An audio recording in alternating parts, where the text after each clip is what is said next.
Okay. We're here. I was just getting my tea. It does say brewing.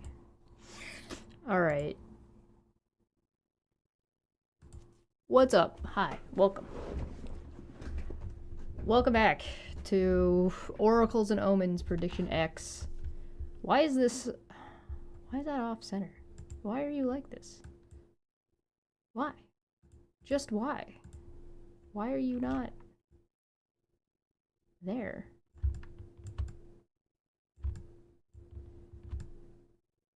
There, I guess.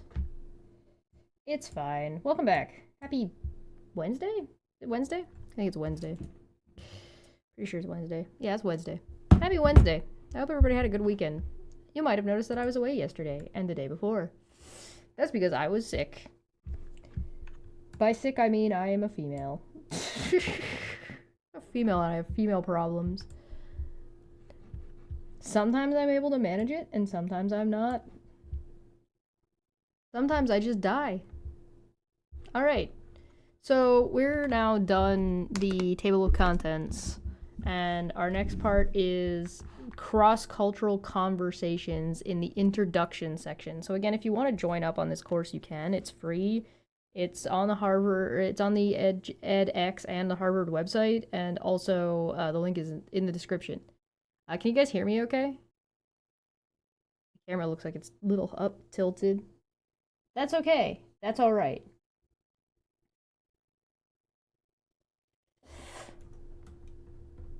We'll get there. Hi. Hello. Do I look like I'm a mess? I should. I hope so. I just rolled out of bed. Ah. I got raptured. I got raptured for 2 days. 3 days. Sunday, Monday, Tuesday. Came back on the... I'm Jesus? Is Jesus me? Was it me the whole time? Maybe. You would never know. You can't prove I'm not Jesus. What am I talking about? Alright. Let's get rolling on this. Introduction. In these cross-cultural conversations, we have assembled experts from various schools and disciplines across Harvard University to discuss the role of prediction in different cultures on different continents throughout different centuries and even millennia. By putting these histories in perspectives in conversation with one another, we investigate the similarities, differences, and changes in divinatory and predictive systems throughout the world. From the ancient Babylonian, Chinese, and pharaonic Egyptian dynasties through transformations in the Greek and Roman worlds to early Christianity, across oceans to Mesoamerican civilizations, and back to the Yoruba of West Africa, humans have been asking the same questions as long as history has been recorded. I mean, yeah, that's true. There's like a lot of questions we don't know the answers to. That's basically just philosophy. We've been doing philosophy for forever. Read it again, Chesh. Dyslexia. Wait, what did I read wrong? Like microplastics, yeah. Hey, welcome. Pharaonic. I did that right. Wait, what did I read wrong? Now you're freaking me out. Right, you wrote no, I know you wrote rupture and I said rapture. Yeah, because you made another rapture joke in the Discord. I'm sorry. That wasn't actually me reading it wrong. That was me not reading it out loud and actually just answering instead of reading it out loud like I usually do and should. But by the end of this, it's like just definitive that I'm dyslexic. That's okay. As they attempted to answer these questions, people developed predictive systems that sought to foretell the future. Across every habitable continent and thousands of years, these systems contain common themes and make certain aspects of divination cultural universals. I understand. Every predictive system assumes that the future exists beyond the present, which is also kind of interesting because, like, you can't prove that. Not like with philosophy. Predictive systems in like certain, like if you only look at certain parts of philosophy, just don't work and don't make any sense. Oh, I didn't put the music on. Let me do that. If YouTube loads. And my YouTube's just fucking cycling, man. It's bad. I don't know what's going on today. It's also been storming here. So, you know, there's that. That might be related. It might not be related. It could be coincidental. Correlation versus causation, something, something, something. I don't know. No, that's not. Hold on. There we go.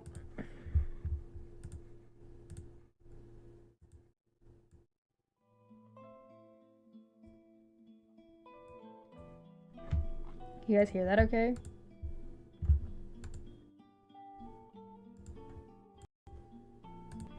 That should be okay, right? Okay. Come to Europe? You gotta get thunderstorms in Europe? I like my weather. I enjoy the thunderstorms. I like the snow. Maybe that's just cope. Alright. Every predictive system assumes that the future exists beyond the present, and so time exists, and that it is, to some extent, knowable. Okay, yeah. I mean, that's a presupposition. We suppose that. I mean, you have to live your life that way, right?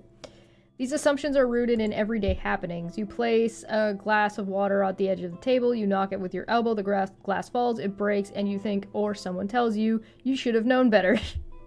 In other words, you could have predicted the glass breaking from its placement at the table's edge. While the example is mundane, the knowledge that the future can be foreseen was fundamental to cultures across the ancient world. Their predictive systems relied on a select few who peered past the veil, and now, in order to foretell important events like the breaking of a relationship or a drought instead of glass, and sometimes advise on how to change course. They just don't cause instability. So there's something that happens with my house. It's not like a Canada problem, it's a my house problem. If it's like raining, like stormy raining, like windy and hefty rain, thunder, lightning, internet's fine, everything's fine. If it like kind of piss rains a little bit, my internet like just shits the bed. I don't know. I knew you'd parenthetically bring up Hume's problem of induction you always have before. Yeah, I like that one. I like Hume's problem. I think it's funny. I think it's funny because I think it's ultimately nonsensical. You know what I mean? It's one of those things where it's like, this is a fun thought experiment, but doesn't really hold much viability practically. It doesn't have like a very much practical usage, at least not in day-to-day stuff. I think Hume's problem of induction is the thing that throws people, like the type of thing that throws people off of philosophy. Do you know what I mean? Where I'm like, hey, philosophy's cool and interesting and you use it in your day-to-day life, and then somebody says, yeah, but you don't know if you walk out your front door if there's gonna be a world anymore, and it's like, oh, stop. Stop doing that. Yeah.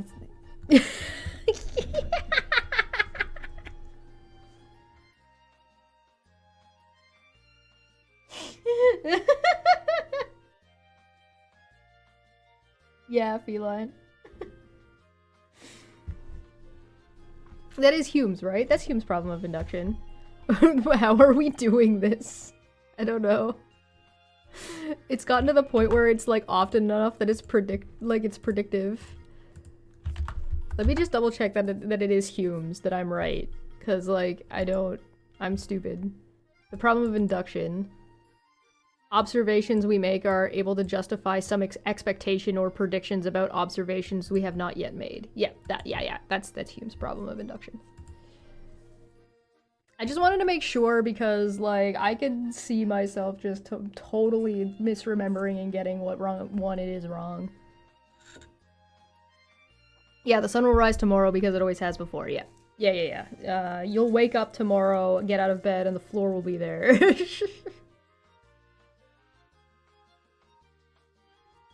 Alright. The future was thought of, and often still is, like land just out of sight. If one could see far enough ahead in time, then one would know what to expect in the future. This frustrating nearsightedness led ancient peoples from China to Babylonia to the Yucatan Peninsula? I don't know if I'm pronouncing that correctly. To conceive of a hidden world lying beneath the surface of perceptible phenomenon. People looked to nature for underlying meaning, and interpretation of these natural phenomena and patterns was known as divination. Diviners were the experts who accessed the hidden realms that held information about the future, accurately read the signs, and acted as intermediaries between the visible and the invisible worlds. Diviners used a variety of tools and practices to predict the future. Roman priests read portentous omens in seemingly random natural acts, like the appearance of comets or the flight of birds. Ifa and Christian diviners provoked messages through randomized processes like the casting of lots. A special few, like the Oracle of Delphi, were thought to have special abilities that allowed them to directly perceive the future. And astronomer priests on every continent used non-random occurrences like the motion of the planets to divine future events. Today we draw boundaries between the domains of religion, philosophy, and science, but for thousands of years no such distinction existed. Many so-called priests were also astronomers and astrologers, philosophers and mathematicians, advisors and diviners. I mean, yep, that makes sense. The problem is that we assume induction works because it always has before. It's infinitely regressive back, basically. Yeah, you're right. You're right.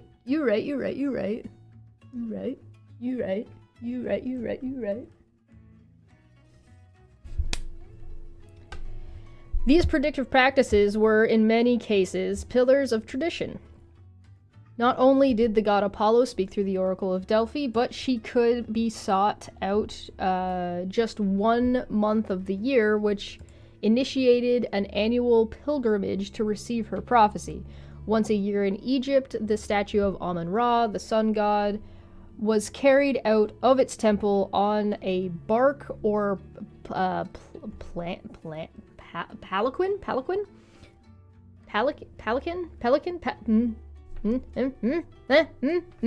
Thingy-madoodly? And answer the questions of a lucky few. Prediction systems were embedded within cultural traditions that included public events and brought people together as a community at specific dates and times. Religious icons established social hierarchies and relations, and interactions with a common story allowed people to understand themselves in relation to something larger and older than any individual.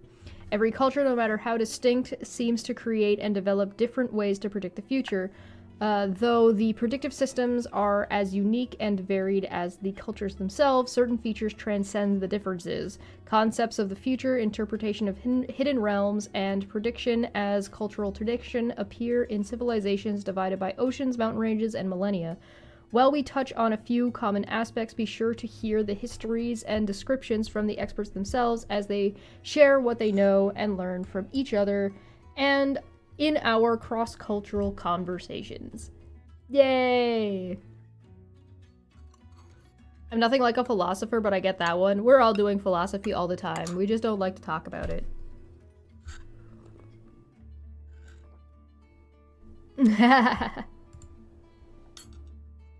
Maybe we'll get there. Maybe that'll come up in one of these studies.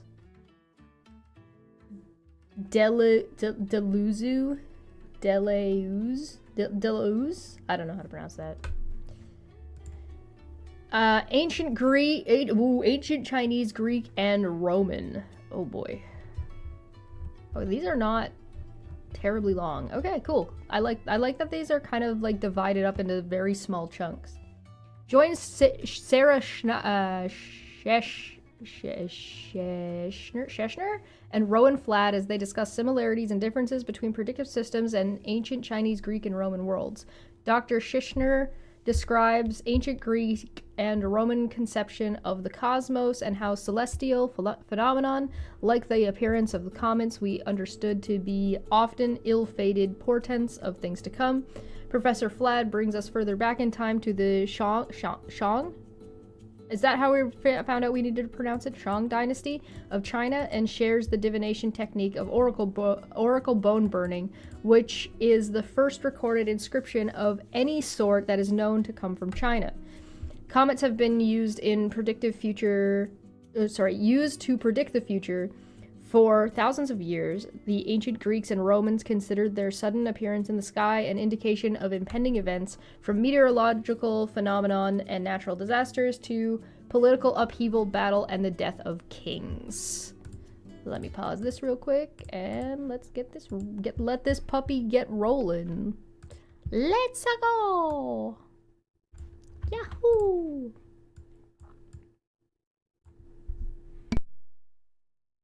Our conversation here about ancient prediction systems, and I'm glad that we've been joined today both by you, Sarah Schechner, who's going to tell us about omens from the skies and comets and people's interpretations of what was going on in the heavens in the Greek and Roman times, and maybe more.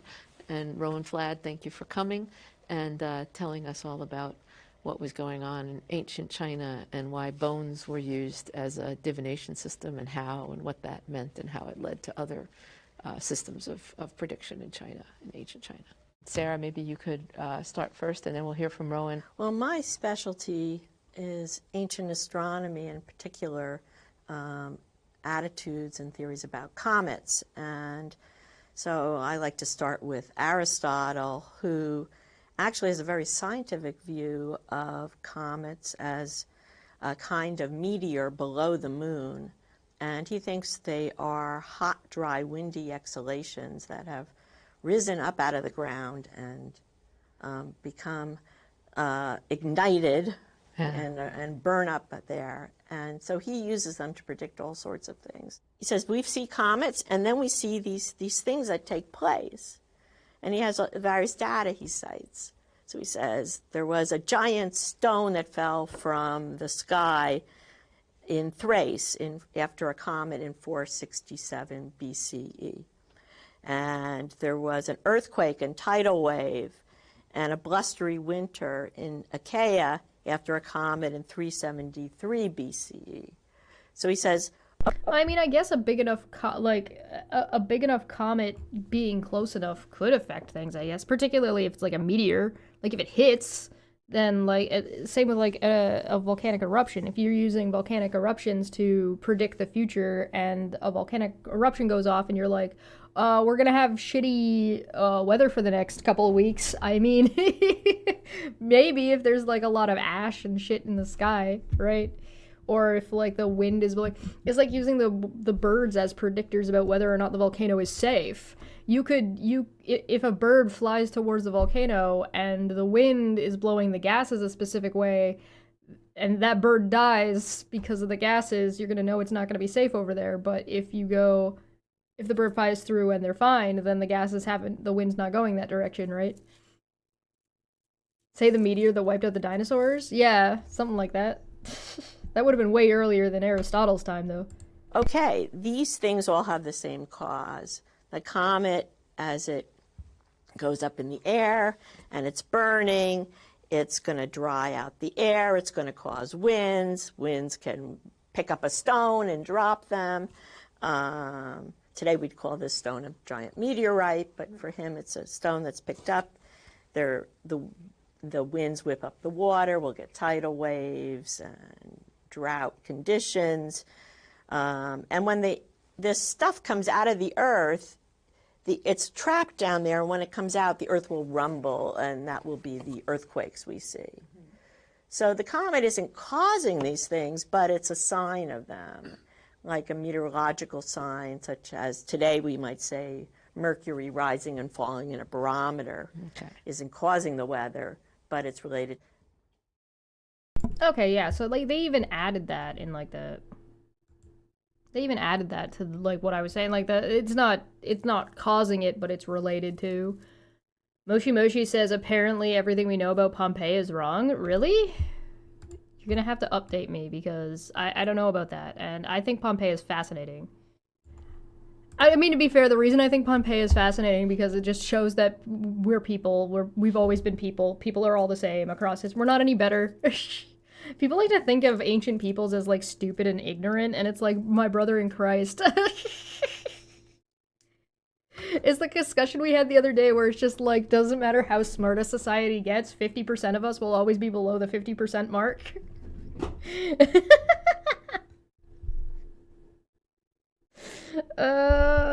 Think of the dumbest person you know and now understand that 50% of people are dumber than that.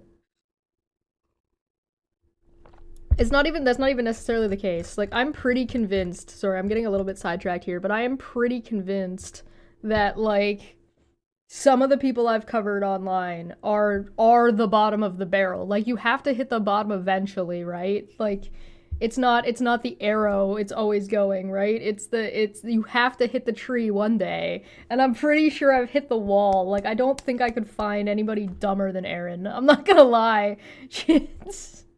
I think I hit the bottom, guys. I think I hit the bottom of the internet barrel. Chinese oracle bone burning employed flat bones like ox scalpuli and turtle plastrons that were burned and subsequently cracked. The cracks were interpreted to answer specific questions about the future, though scholars still don't have a complete understanding of this ancient practice. Diviners were using this technique centuries before the first Egyptian pyramid was built. Very cool. Let's turn up the volume.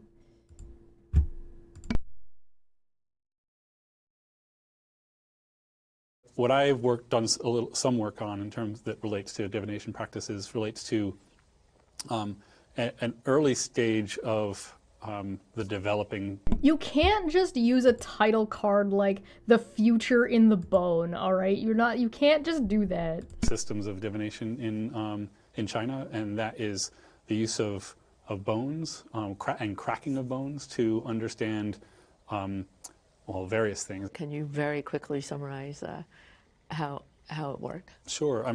We don't exactly know is the Exactly. is a simple summary. But how you think it may have worked. They would have taken the bone, whether it would be, if it was a scapula like this one, they first flatten it by removing the spine and then cutting other parts off to make a flat area. If it's a plastron like this, it's already pretty flat. And then they created hollows on one side of the bone where the burning would take place. With like a poker. With a chisel. A chisel and perhaps drills. Yeah.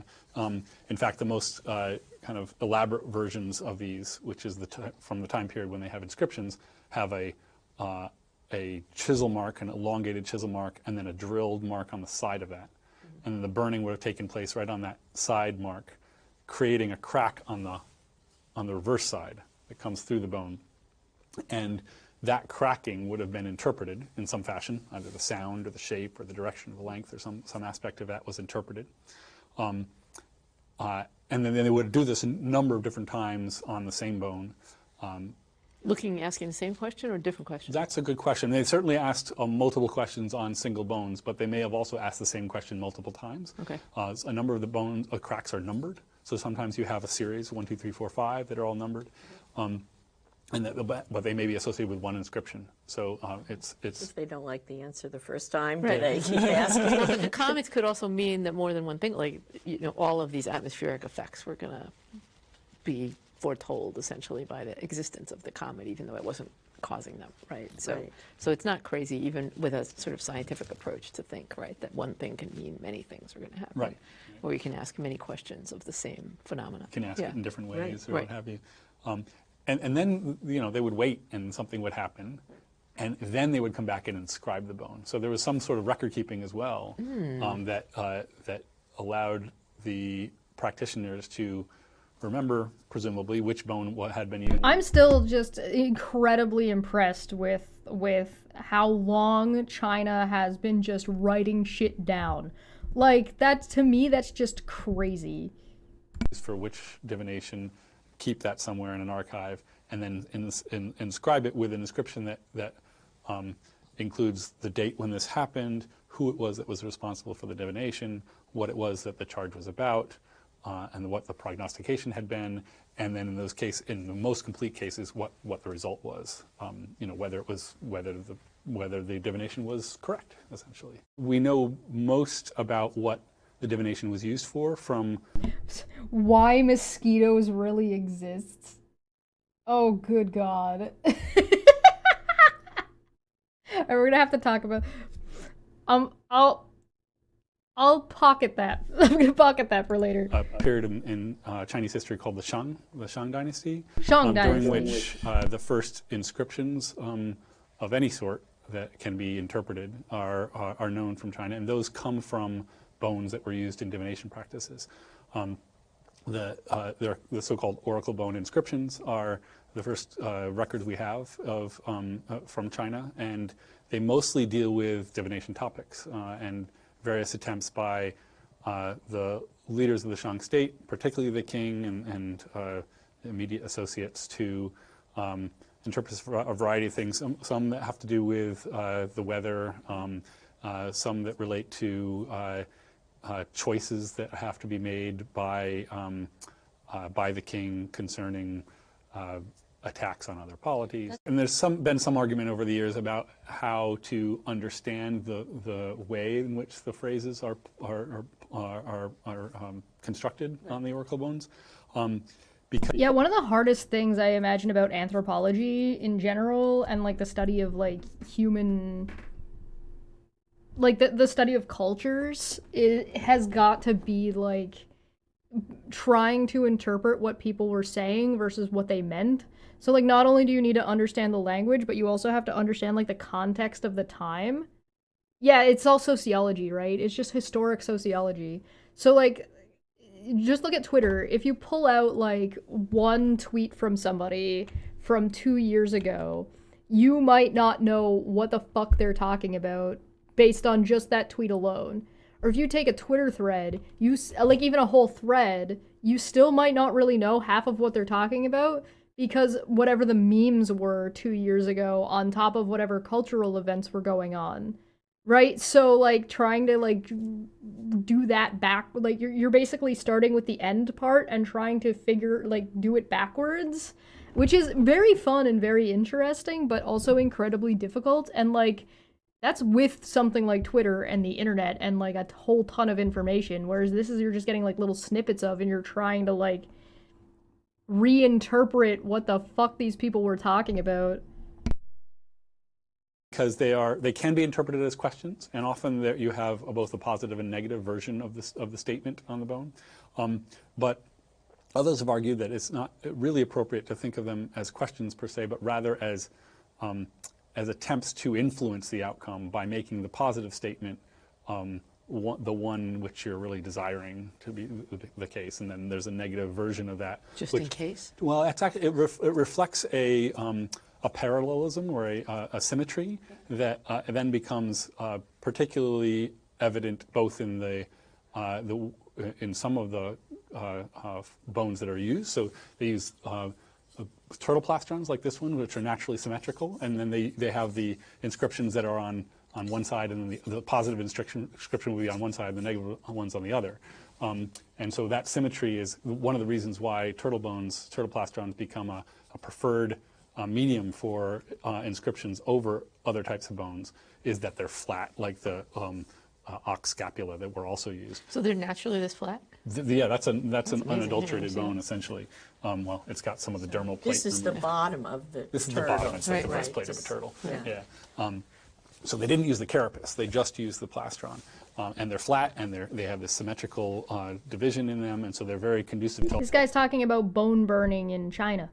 all these things. And then that symmetry then feeds into, according to some, into the kind of yin-yang oppositions that are part of the cosmological system that develops some of these correlative components much later than when we have oracles. And what year did they start this practice? So the bones with inscriptions on them date to about 1250 to about 1000 BC. but the practice starts much earlier than that. So you find the burned bones? You find burned bones to about... So if anybody wants to be a dick to young Earth creationists, as you should want to be, talk about bone burning in China in 1200 BCE. 6,000 years old. Out roughly 3000 BC, give or take. The earliest bones are not very well dated. 3000 BCE. And then the practice kind of picks up steams and it's highly varied early on and becomes more kind of systematized. Neato burrito. By the way, these are downloadable, so you can, the transcripts are downloadable, so if you want them, you can get them. Quote, when beggars die, there are no comets seen. The heavens themselves blaze forth the death of princes. Shakespeare, Julius Caesar. Divination has helped people navigate an uncertain and dangerous world, as people can and often interpret omens to mean what they fear or want to happen. Predictions, and sometimes you want the thing that you're afraid of to happen. Like that's one thing about people that I think people forget is people a lot of times like are their own worst enemies. You know what I mean? So like, actually, you know what? I'm not actually even taking any notes right now. I may as well like make this a little bit bigger. Could you stop doing that? Good fucking God. Where am I at? Boop. Alright. There you go. Let's just do this. That's good, right? Yeah. Alright. Just tag me in Discord, thanks.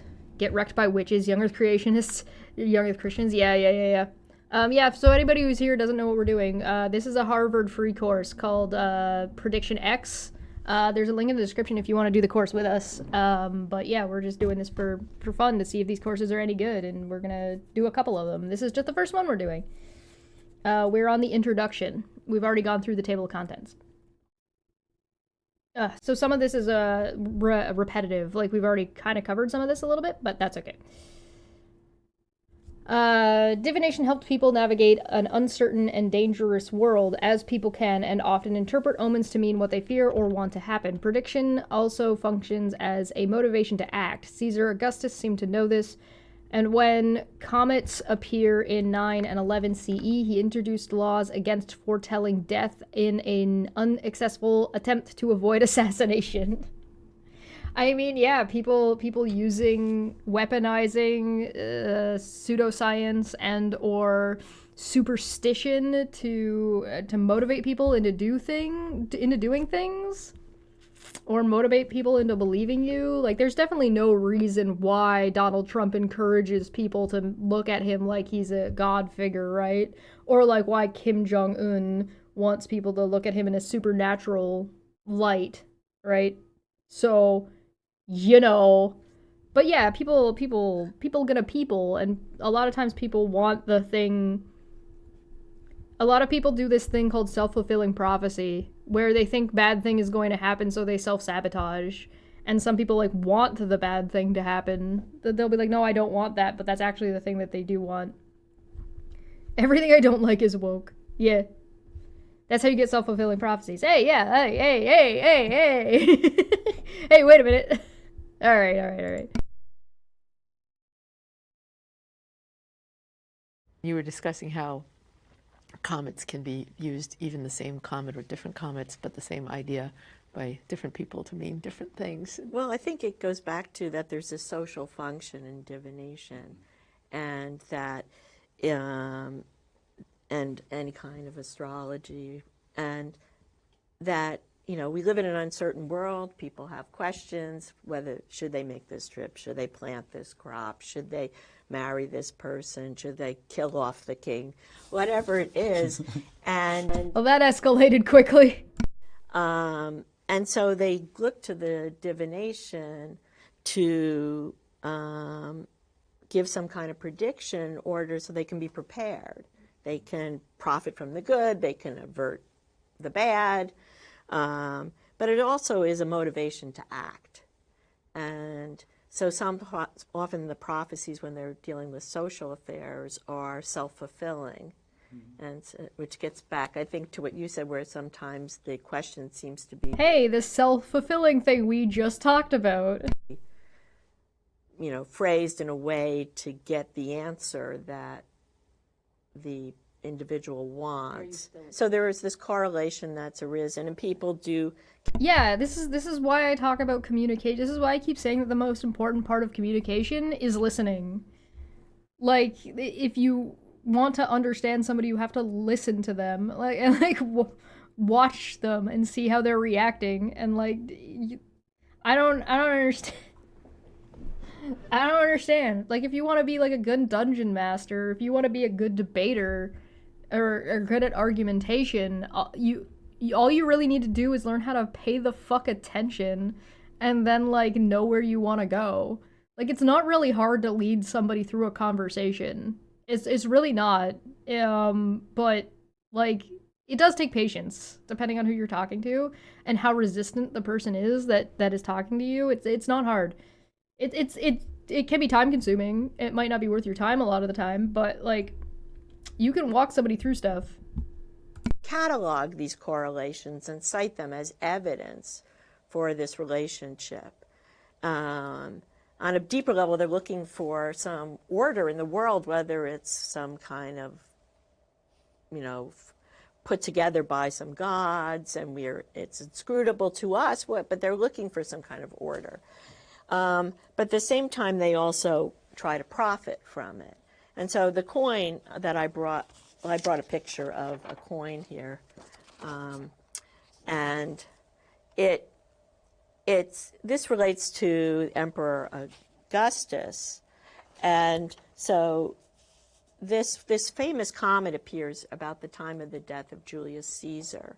And some see it as, a prediction of his assassination and the conspiracy of Brutus and Cassius. And Shakespeare makes a lot of it in his play, Julius Caesar, where he says, when beggars die, there are no comets seen.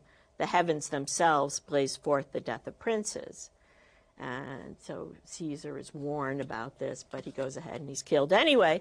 But right after he dies... So just to explain, so Caesar is warned that there's this comet that's going to mean the death of someone important, and that it could be right, him. Right. In the play, in Shakespeare's play. I don't know, I like the interpretation of, the people don't view Caesar as a good ruler anymore, and he is a beggar, so no comet's gonna be in the sky when he dies. We don't know whether Caesar was warned of this in real life. But anyway, a comet appears in 44 BCE, and it's associated with his death. And the common people believe it's a sign that Caesar's soul has been received among the gods. It's gone up into the sky, and there it is, like a new star. And Augustus, who was the claimant as the next emperor and Caesar's adopted son, says, aha, okay. So he says the comet, this fiery sign, underscores the legitimate... You say that, but I'm actually pretty good. ...legitimacy of the Julian house in general, and also his legitimacy in particular as a successor. And so there's a bust of Caesar, and in the forum, and he puts a stellar emblem on it. He sets it up to be worshipped in a temple, and he's mints some coins, some silver coins, which this is a picture of. And I've always wanted to do do one of those things where you're the artist for minting money or something important, because I would want to sneak dick butt in there somewhere. How artists were sneaking the Among Us guy into their paintings? It's they'll never know. How would they know? They'll never know. I'd do it, but I'd do it with dick butt. One side it has this fiery, multi-pointed comet. Sometimes comets were honestly, because in protest, I wish artists would protest a little bit more and start putting, in anything important, start putting the Illuminati triangle in everything. just because fuck you. Looked like that. and it says Divus Julius, Divine Caesar. And on the other side, he's put his own bust, and it says Caesar Augustus. So it's a way to manipulate it. Yeah, it's propaganda. But in AD 9 and 11, 2 more comets appear. And so Augustus gets uneasy. He says, wait a minute. Okay, there are 2 more comets, and astrologers are, meanwhile, forecasting his death to their ambitious clients. So he says, whoa, whoa, whoa. So he sends out creates a law and says, okay, astrologers, you can't predict any person's time of death, no matter who they are, especially me, and that all divinations have to take place in the presence of a third party. I like this one. Mark Twain was born in 1835 when Halley's Comet was visible. He said, I came in with a comet and I expect to go out with it. He died one day after the comet's return in 1910. Coincidence? I think, yeah, probably so. I mean, he has control of, like, when he died to some degree, right? So, like, if he wasn't, like, sick and dying anyway, or he was sick and dying anyway, and he just was like, you know, I'm probably gonna live for, like, a couple more months, but wouldn't it be funny if, and then he just fucking took care of himself. You know what I mean? Like, that's something I would do. I'd be like, nah, I'm done. This is fine. Waiting for the official Goblin currency. Oh, the fucking... I'm not gonna do a Bitcoin. Get out of here. Oh, I forgot to put that. That's okay. I'll do that. I'll try to remember to do that tomorrow. Uranus. Yeah. So you can't do it in secret. Okay. Because he's assuming there's going to fortify conspirators. Even so, in 14 AD, this blood red comet appears and he's murdered. So people say, aha, this is, more proof. More evidence. In AD 79, when Emperor Vespasian, there's a big comet. It's like a sword hanging over Jerusalem. People see it as a terrible sign. But he looks at it and he says, ha, this hairy star is an omen not for me. Comets were called hairy stars, but for the Parthian king, because he has long hair and I'm bald. So he's like ignoring it, but he dies soon after. So I wonder if here is someone who's trying to say, well, wait a minute, these things may not have they may be correlated but not connected. Mm-hmm. And do you find he then dies, so it's like the proof is still to others like he was misguided, but the proof is in the pudding. Of things like that in the Chinese oracle tradition. So that's an interesting question. The oracle bone inscriptions themselves don't reflect as much of a correlative ethos or philosophy or cosmology as we see develop in later textual contexts, textual sources, where there's much more of a kind of an explicit reflection on how certain types of natural phenomena, natural omens, may relate to goings on in the real world. And this gets wrapped up into kind of Confucian ideology and how the need for maintaining stability in society requires that people buy into very strict understandings of hierarchy and who should be listened to by who and so forth. And that's what how you keep the world in balance, and you avoid these kind of omens that portend something about. There's something about, like, when you're dealing with the societal hierarchies that I like and I don't like. Like, there's a certain amount of etiquette that I enjoy. That I'm like, yeah, I think this is appropriate. And then there's other things that I'm like, well, that's just fucking absurd, or it's just like abusive or problematic. But like, there's a certain amount of I don't know, there's some like crazy ancient traditions of etiquette that I think maybe we should do more often than we do, because a lot of that is just kind of gone. Like with especially with the advent of the internet.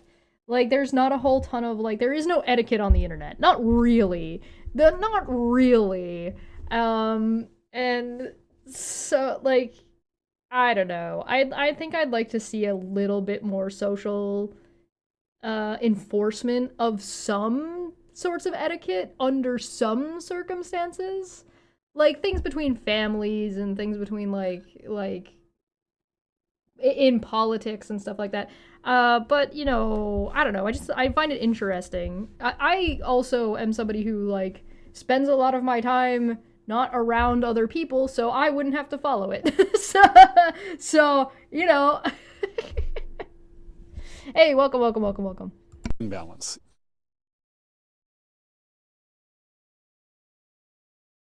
Okay, cool. That was the end of that. As practitioners documented their predictions and results, their records were used to improve the accuracy and narrow the scope of divinations, as appears to be the case with Chinese oracle bone burning. In other cases, the records seem rife with confirmation bias. For instance, the role of comets as harbingers of doom remain largely unchanged even into the early modern period.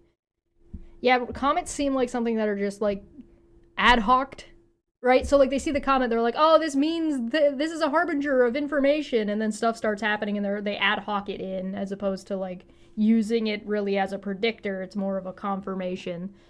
Whereas like the Chinese bone burning does seem to be at least it's trying to write shit down and trying to find a pattern.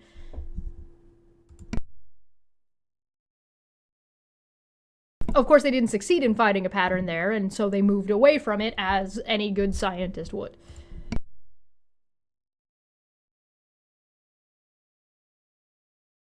The audio's not working. By not working, I mean it's muted for some reason.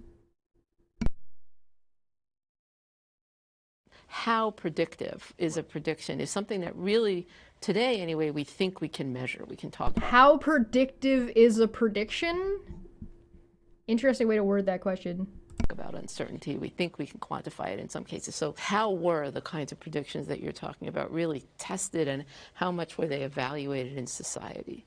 One of the reasons why these inscriptions become such an important part of the most elaborated version of oracle bone divination is for that reason, because there you are recording, and not just on the bones presumably, but first somewhere else in order to... Yeah, see? That's super interesting, that they were writing all this shit down. Make sure you have the relationship between the bone and the prediction. You're recording what it is that was predicted, so that you can then find out what happens and see how effective the predictions were. And so the inscription of the bone is a process by which the whole procedure, which has a deep history, you know, more than 1,000 years they've been doing this and getting better at it and figuring out how you manipulate the bone, not to predict exactly what crack is going to be, but so you know there's a limited number of variables that you're actually looking at. And that then this small group of diviners is predicting that each time, and they're remembering what it is that they predicted, and then they're recording what it is that they said would happen and what actually happened. And if we want to be super cynical, does that mean that they would then maybe limit the things that they predict to things that are easy enough to look back on and say we're right? In terms of, you know, because there's a big... Yeah, there's a risk of just using more vague language to make your prediction more accurate. Element of interpretation in looking at the crack and trying to figure out what it means, right? I guess perhaps. The fact is, in terms of the phenomenon of inscribed oracle bones, the things they're predicting or they're writing down that they're predicting about become much more restricted over time, right, and very formulaic over time.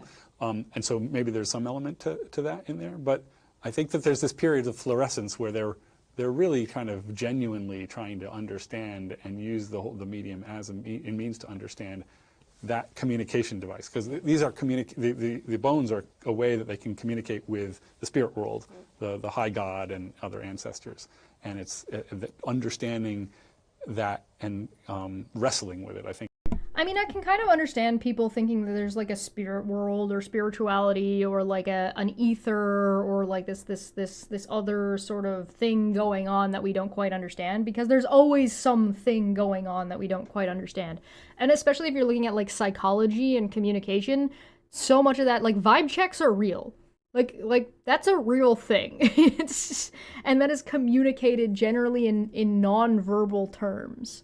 Right? So like how somebody's feeling before you've talked to them, you can sometimes ascertain by just looking at them. Or like when somebody walks into the room, somebody of note, or somebody has an attitude and they walk into the room and the whole vibe of the room changes, right? Or if it's somebody like either in a position of power or authoritative, or even if it's not, if it's just somebody who's just got like a bad reputation, right? So like there's absolutely like vibe checks are real.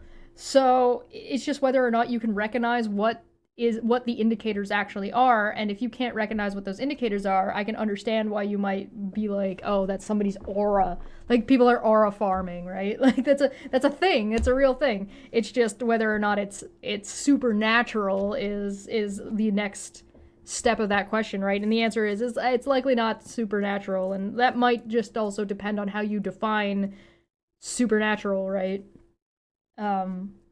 There are things that are like metaphysical, and so if you're defining supernatural as basically using the word metaphysical, then yeah, like love is metaphysical, right? An idea is idea is a better example actually, because love can be broken down into a chemical compound, but an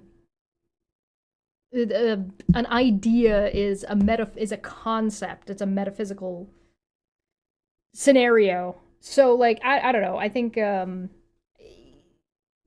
autistic, so I don't catch those things very easily. Like vibes. I mean, yeah, some people struggle in catching vibes. Some people catch vibes super easily. And sometimes people view that as being empaths. They're like, I'm an empath. I can read somebody's aura, and it's like, no, you can't. No, you can't. No, you're not. Sometimes you might be better at it than somebody else might be, and sometimes other people and sometimes it's just training. Like you can teach yourself to read somebody's vibes if you want to. It's just a lot of work, and it might be harder for some people than others. Like for example, if you have autism, right? And you're not necessarily very good at reading vibes, it's not necessarily that you're not good at reading vibes, it's that you don't know what you're looking for.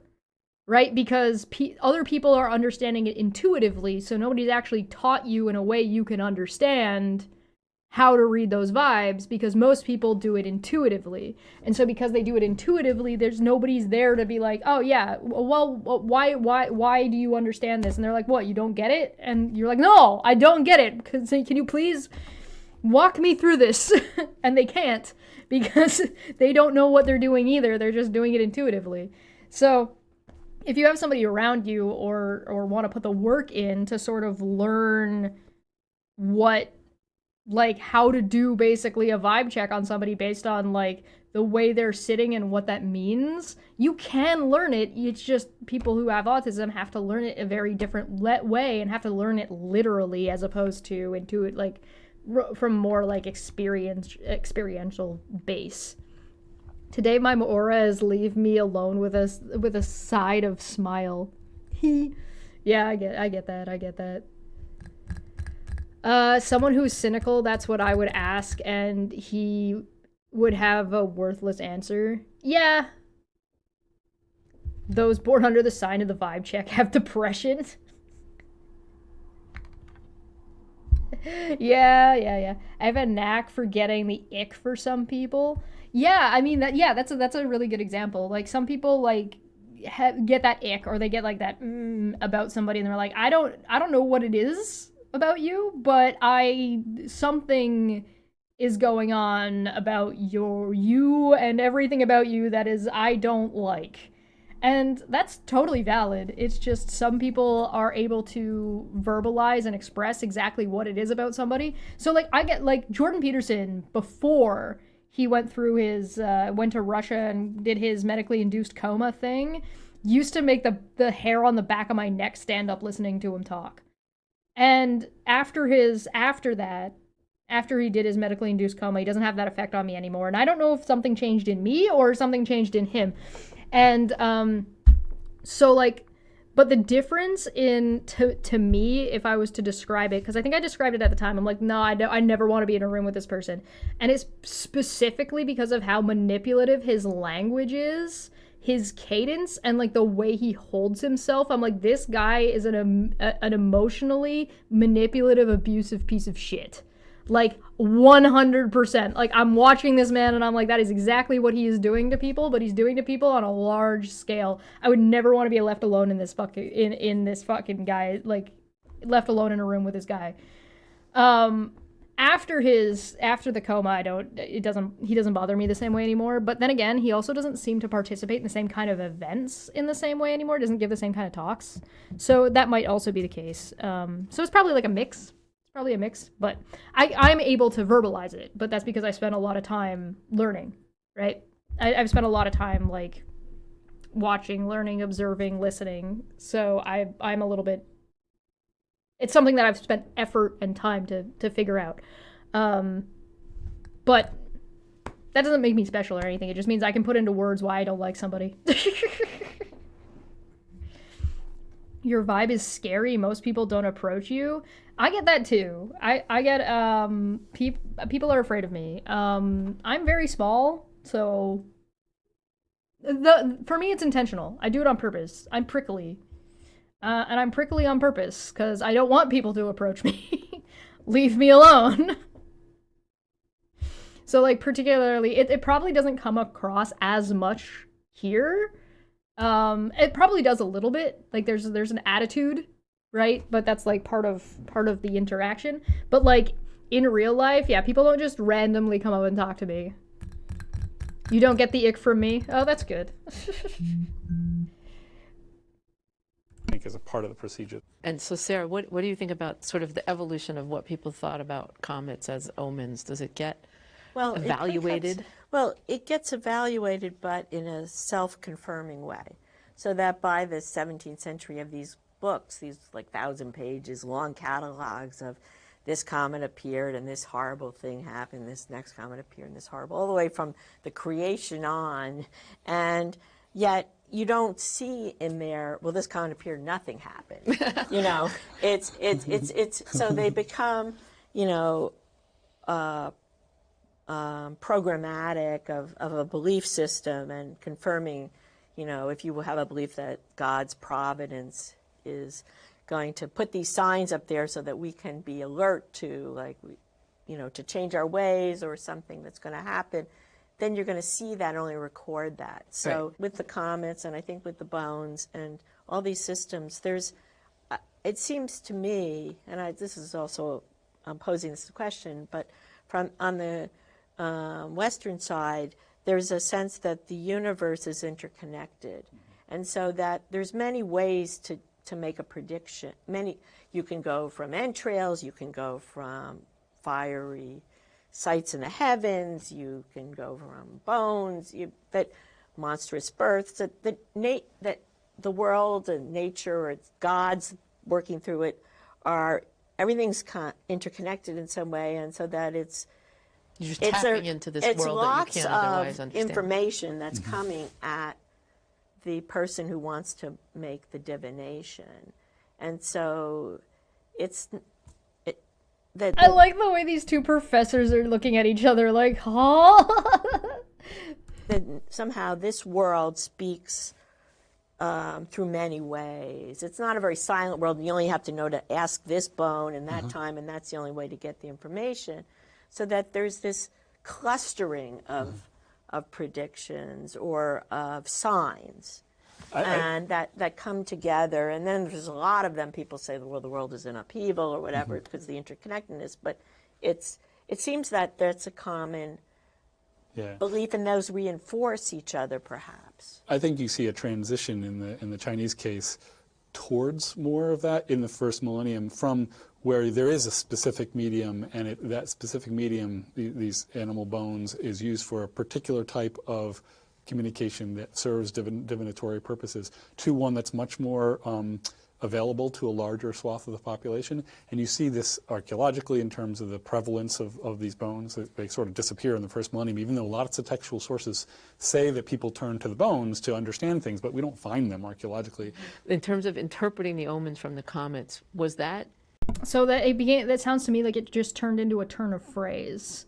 Right, it just is people look to the bones, and it's like they weren't actually going and doing the divination anymore. It's just an idiom or a what's what's it called? It's a turn of phrase. So it's just so, like, oh, people look to the bones. People looked to the stars for answers, but those people weren't necessarily actually literally looking to the stars for answers. It just became a turn of phrase. It's like when people go like, "Oh my god," but I'm not really fucking calling out to a god at that point, right? Really restricted to people who were experts on doing that, or did any person see a comet and say, "Oh goodness, something terrible is going to happen"? Well, I think yes and yes. I mean, because there's a popular cultural side that is present. So that they see this thing in the sky and they say, whoa, you know, something bad is going to happen. Now, what is it? They have some general understanding. Right.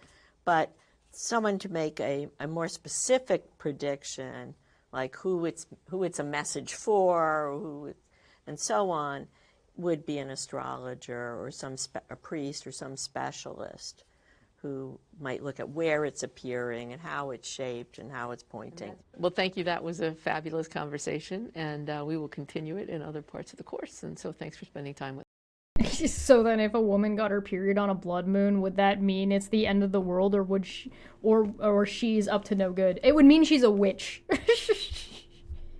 If you're a woman and you get your first period on a blood moon, you're a witch. That's just how that works. That doesn't mean that's the only way to become a witch. It just means that you are definitively a witch. Get out of here. Stop trying to sell me. Ancient Egyptian and early Christianity. All right, so before we go into this, I'm going to get more tea. So I'll be back in a second.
I have returned.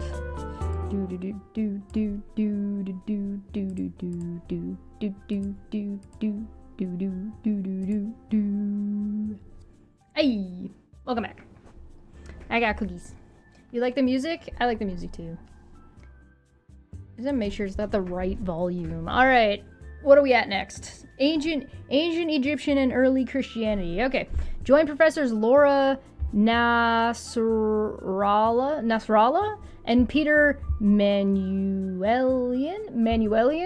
for their conversation about prediction in early Christianity and ancient Egypt. Professor Nasrallah discusses the use of literature in early Christian prediction, from the common use of divination books to the recording of the Gospels and other great prophetic texts. Professor Manuelian describes the changes in Egyptian practice from the Old Kingdom to the New Kingdom in 2000 BCE, and the important role played by the priests in communicating the knowledge of the gods through different media like statues. People of every age have desired to know their futures. I think this is age, like, not like an individual age. I think like age in history, I think is that. Should I sell my cow? Will my daughter live? Should I get married? To answer their questions, early Christians consulted books of divination, and ancient Egyptians visited temples or waited for the statues of gods to be paraded in special ceremonies.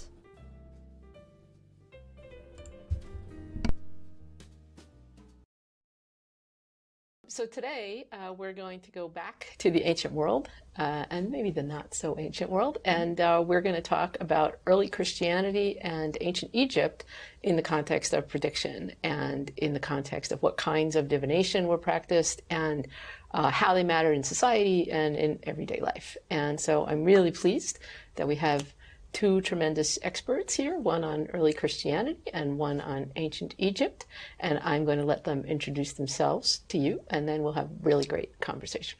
So I'm Laura Nasrallah, and I'm a professor of early Christianity and New Testament literature at Harvard Divinity School, and I study early Christianity within the context of all of the religion and politics of the ancient Mediterranean world.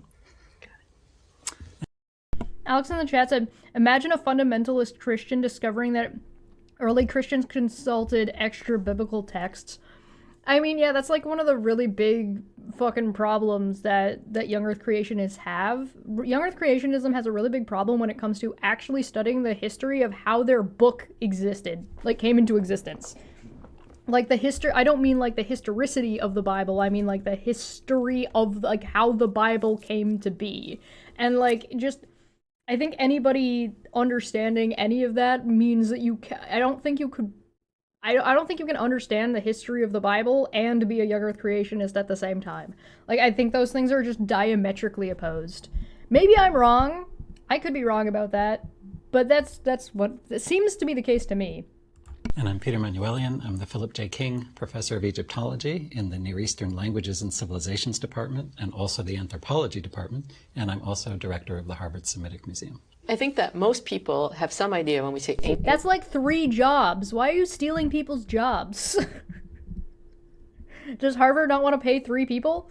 Ancient Egypt, what we're talking about. And when we say early Christianity, they pretty much know it's after Christ, but they don't know how long early is. So can you just tell us what time span we're going to be talking about for a little while, and then we'll come back to Egypt. But in terms of early Christianity, what time span do you think we're going to Sure. So if we want to understand early Christianity, one of the catches is we have to go back even further to the history of Judaism, because the earliest Christians didn't have the term Christian for themselves. They understood themselves to be Jews who were following a particular Messiah Christ. So depending on what we talk about today, we might go as early as the book of Daniel. Shh, you can't tell the Christians that.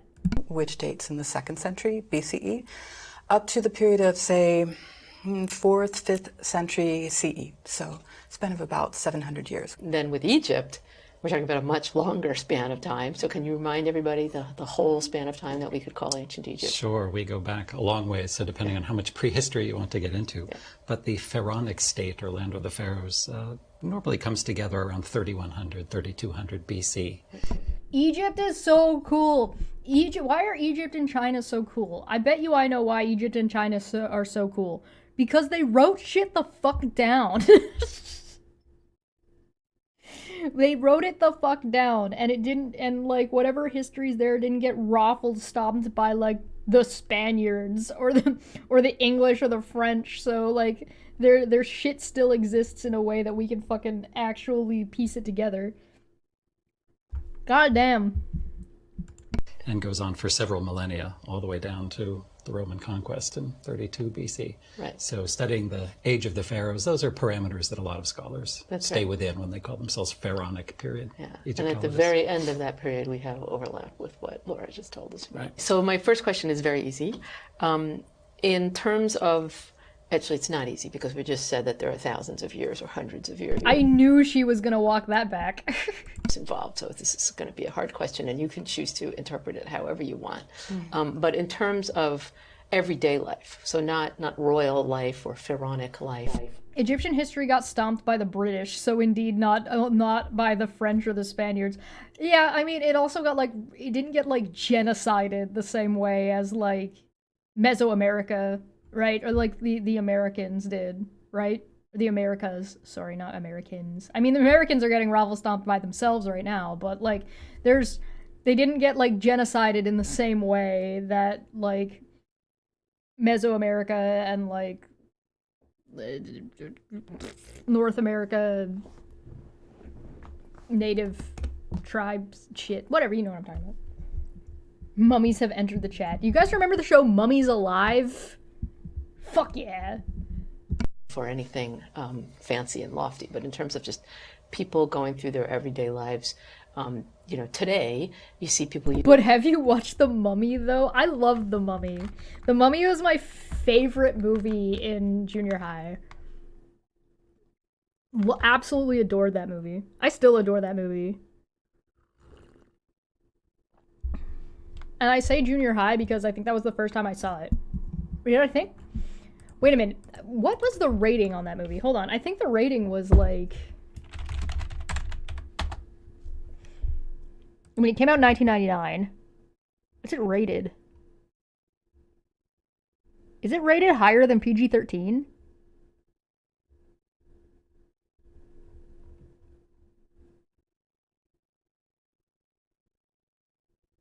Rachel Wise. I always forget.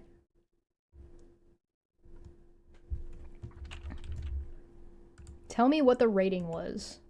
It's got 7.1 stars on IMDb out of 10. What's it rated? Oh, wait, hold on. There was the trailer. Wait, go back. What was the...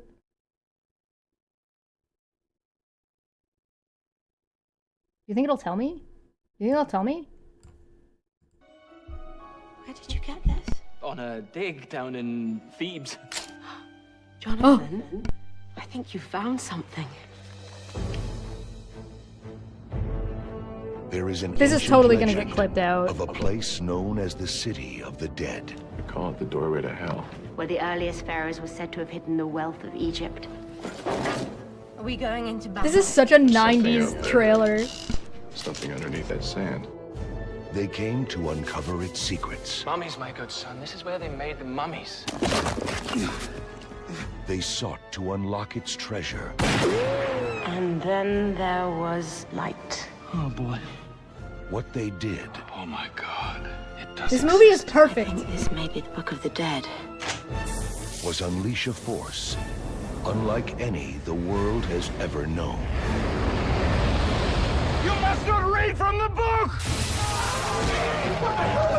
You have unleashed the creature that we have feared for more than 3,000 years. He will regenerate and no longer be the undead. We are in serious trouble. This one! If the occasion calls for it. Trust me! It calls for it! Universal Pictures invites you His powers are growing. This just keeps getting better and better. to experience the adventure It appears he's already chosen his human sacrifice. that will live forever. If he turns me into a mummy, you're the first one I'm coming after. Go!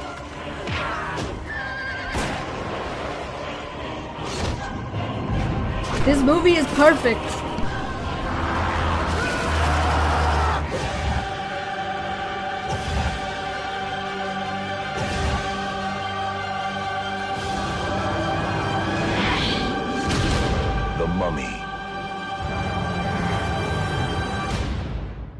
So good. Perfect movie. Perfect movie. I also really like the Americanism of O'Connell shooting a gun at the sandstorm like it will do anything. Wonderful. Absolutely wonderful. I love that movie so fucking much. It's PG-13? Yeah. That makes sense. PG-13. Also the obvious CGI. Yeah, I mean, I think the CGI, because they used a mix of CGI and practical effects, if I remember correctly. So some of it's practical and some of it's not. But like, goddamn, did they do a good job? Oh, love it. Love it. You didn't get to see it as a kid? That's unfortunate. You should just go watch it now. It's a great, it's a perfect movie. Perfect. Using prediction in the form of weather forecasts. What were we talking about? People in astrology might consult their horoscope or something like that. What are the kind of everyday equivalents of prediction? And let's start with the early Christians. So one thing that they would do would be to use a divination book. Don't tell the Christians that they used a divination book. Don't tell the Christians that they did magic. And we have one here at the Harvard University Art Museum that dates from around the 5th or 6th century in Coptic. People would go to a ritual expert, whether at a shrine or just in their village, we don't know. And they would go to that person and ask a question, and the person would be able to open up a text and to either point or by some means figure out what this text had to say to the person. In other parts of the course, we've heard a lot about kind of yes or no type questions and yes or no predictions. Yeah. Is that the kind of question that people would be asking? You know, should I sell my cow or not? Or, you know, would it be a more nuanced question? Do you know? Often they were more nuanced. So they would cover a whole range of things. You know, should I engage in this business? Will I become a cleric? Will I become a general? Will my I like how these questions are more nuanced, but they're still yes or no questions. child live?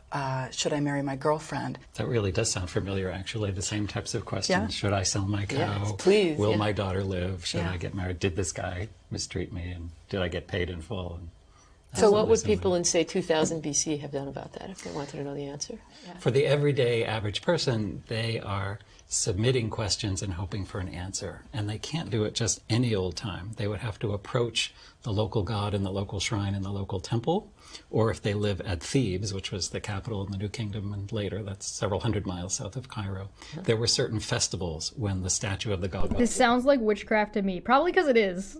was brought out of the temple, put onto a bark or sacred boat, and hoisted on poles on the shoulders of these priests and brought outside. And that's when you might have a chance to approach with your questions. So depending on how close you could get and whether the priest would help you out. And were there different gods at different temples who were used? Or And if you could bribe them.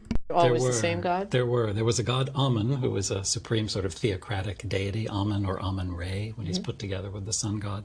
But different temples had different gods, and they could be petitioned as well. It's like, are you gonna go to Pelor and ask a question, or are you gonna go to Ayun and ask a question? Are you gonna ask the sun god of time, or like the goodly god of time and the sun, or are you gonna go and ask Ayun, the goddess of knowledge, about your question? I like the idea that different. I don't know if this is the way they did it in Egypt, but I kind of do enjoy the idea of asking a pertinent, like the question needs to be relevant to the god. Like, why are you going to ask the sun god if you want to engage in business or not? Why wouldn't you ask, or if you want to, hey, I want to build a pyramid. Am I going to ask the sun god, or am I going to ask the god of civilization? Hey, I want to start a business. Am I going to ask the god of knowledge, or am I going to ask? And I feel like I don't know. I just think that's kind of interesting. And then you have like your all-rounder gods, right? Oh dear Chesh, Queen of Goblins, will there be a Dumbfuck Friday this Friday? Yes, there will be. There's a Dumbfuck Friday this Friday. At 11 p.m. Eastern. There is a Dumbfuck Friday this Friday. One of those things that the mummy is afraid of. Just lay down in my lap. I am safe. You're safe, but you're stuck there now. Should I ask her out? No, here's $10. She'll say yes. Not that hard to do witchcraft. It's not. It's not that hard to do witchcraft. More people should do more witchcraft. That's what we've learned today. Today I learned do more witchcraft. Oh, God. No matter the questions, the answers came in many forms. Randomized casting of lots, special consultations, state practices like sacrifice, and human oracles mediating... I should just go start doing one of these things. I really should just learn tarot cards and just go and hang out at the bar and do tarot readings just for fun. I need to buy a set of tarot cards. I really like that one lady's painting, man. That's so fucking gorgeous. The watercolor tarot cards. Oh, so good. So good. Make my own. Anyway, what was I talking about? Human oracles mediating the divine were all employed to learn about the future. In each case, these signs would offer an answer if one could properly interpret them. Reading the signs. 8's an all-rounder god. Oh, Chesh is an all-rounder god. Praise be to Mabugliet, the mighty one. Make a Final Fantasy VII themed tarot deck? A Final Fantasy VII themed tarot deck would probably use a lot of the summons. Like, you've got Knights of the Round, you've got Bahamut, you've got the Phoenix, you've got... I mean, I guess you could use Shiva. You wouldn't... Does Sephiroth represent death? I feel like Sephiroth represents rebirth. Interesting. It'd be an interesting thing to conceptualize. Is Cloud the Fool? Alright. So in talking with a lot of people about the different forms of prediction in the ancient world, the questions seem to be very constant. You know, what's going to happen in my life? What's going to happen to my children? What should I do in a business venture, etc. But there are sort of a variety of modes that people use. And so the one where you kind of try to directly ask the god a question is very popular, or a god a question. Then there's also processes where you're essentially doing something that is apparently random on purpose, but then hoping that the god is controlling it. So maybe opening a book to a random page is something like that, but then there's still somebody interpreting it. What would you say is kind of the balance between... And somebody wrote the book. So, like, the book, whatever's in the book is already predetermined. Looking for signs in nature, just kind of the way it is, and then kind of doing things, practices where you're kind of manipulating randomness in some way to try to look for an answer as if some supernatural power can control the answer. I'd say on the random side for board games and dice rolling and things like that, the Egyptians do have some games such as Senet, which means passing, but that's for passing through the netherworld. So it was kind of a board game where you roll dice and you advance, and it was stages along the netherworld. Is it just for fun? Or? It has a religious mortuary significance, so you might be surprised to see the deceased on a tomb wall represented playing Senet. I mean, it sounds like fucking, we literally have a game called Life. I think, wow, if you're just having fun, what are you doing in this mortuary context? Right. So it definitely has a religious... Could you imagine playing the game Life and using that as a predictive force for, like, what's going to happen in your life? And, like, you play it at an early enough age and it's like, congratulations, this game of life just predetermined the path you're supposed to take. Good luck, kid. Mortuary but not resurrection overtone, but not in the sense I'm just looking at what the random solutions might be. I think other texts that might talk about dreams, and if you see yourself doing this, it's a good thing. If you see yourself doing that, it's a bad thing. That might be a little bit more what you're getting at. Yeah.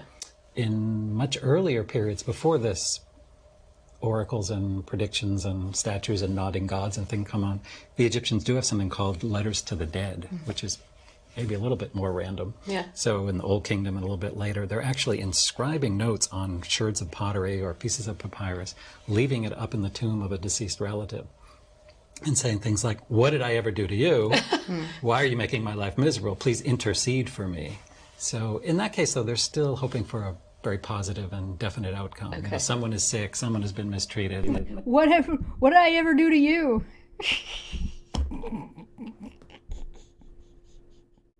They think that nasty auntie has got it in for them, or deceased spouses. harboring a grudge from the other side. I think the question you're asking is a little bit hard for me to answer because it involves us creating a taxonomy that I don't think ancient people would Bro, I'm so haunted. have necessarily thought about, but it's a really useful thought experiment. So when I think about the ancient period, not just early Christians, but those they lived among, Greek and Roman religions or Jews, I think about maybe there are 4 kinds of practices that I would consider. Sure. And the first fits along that random question. And so one example of that would be a lot oracle like that at Kremna, where you would cast astragaloi, sheep knuckles, and you would consult this stele, this inscription that's in the town square. You know, you might be thinking a question like, should I go on this sailing trip for business? And it's kind of cool to have the inscription at like the town square where anybody can access it. Throw your dice, we could say, and then you would look it up, and it might say something like, you know, Nemesis says you will have no failure, and so then you sort of get some information. Another would be consulting oracles, and one of the hard things, probably Peter, for your time period and for mine, is we often don't know what happened. We'll have fragments of inscriptions or fragments of text, but trying to reconstruct the lived religion or the lived practices is really difficult. But we can imagine that in the case of a sortition book, that someone is going to a consultant. The conversation probably was a form of, a consultation, precisely, that the person didn't just come with a question and get the answer, that there was some back and forth between the ritual expert and the person. And that back and forth may have had a kind of therapeutic purpose. You know, I'm worried about my marriage, I'm worried about my business, I'm worried about my relationship with the God, you know, and then there would be some sort of seemingly randomized answer that would come out of the book to the person. A third practice would involve these sort of, and this is not in early Christianity, but in, say, Greek and Roman religion, more state practices where there would be sacrifice and a procession and a consultation of a priestess or a prophetess. And then the last aspect, which I don't know if you've talked about with any of our... Yeah, oracles were the earliest therapists, confirmed. I mean, yeah, that shouldn't be that surprising. Between oracles and like priests or like whoever like your pastor was at the time, yeah, they would have been basically they're the spiritual guide. And so if something was bothering you, you were tormented in your spirit, that's who you would go to. Absolutely, yeah.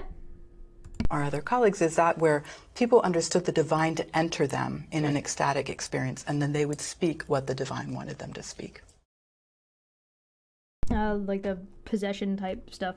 Many divination techniques answered binary questions, but that doesn't mean the techniques were simple or the answers straightforward. Divination often required interpretations, and the diviners responsible for doing so were, in many cases, priests and specialists.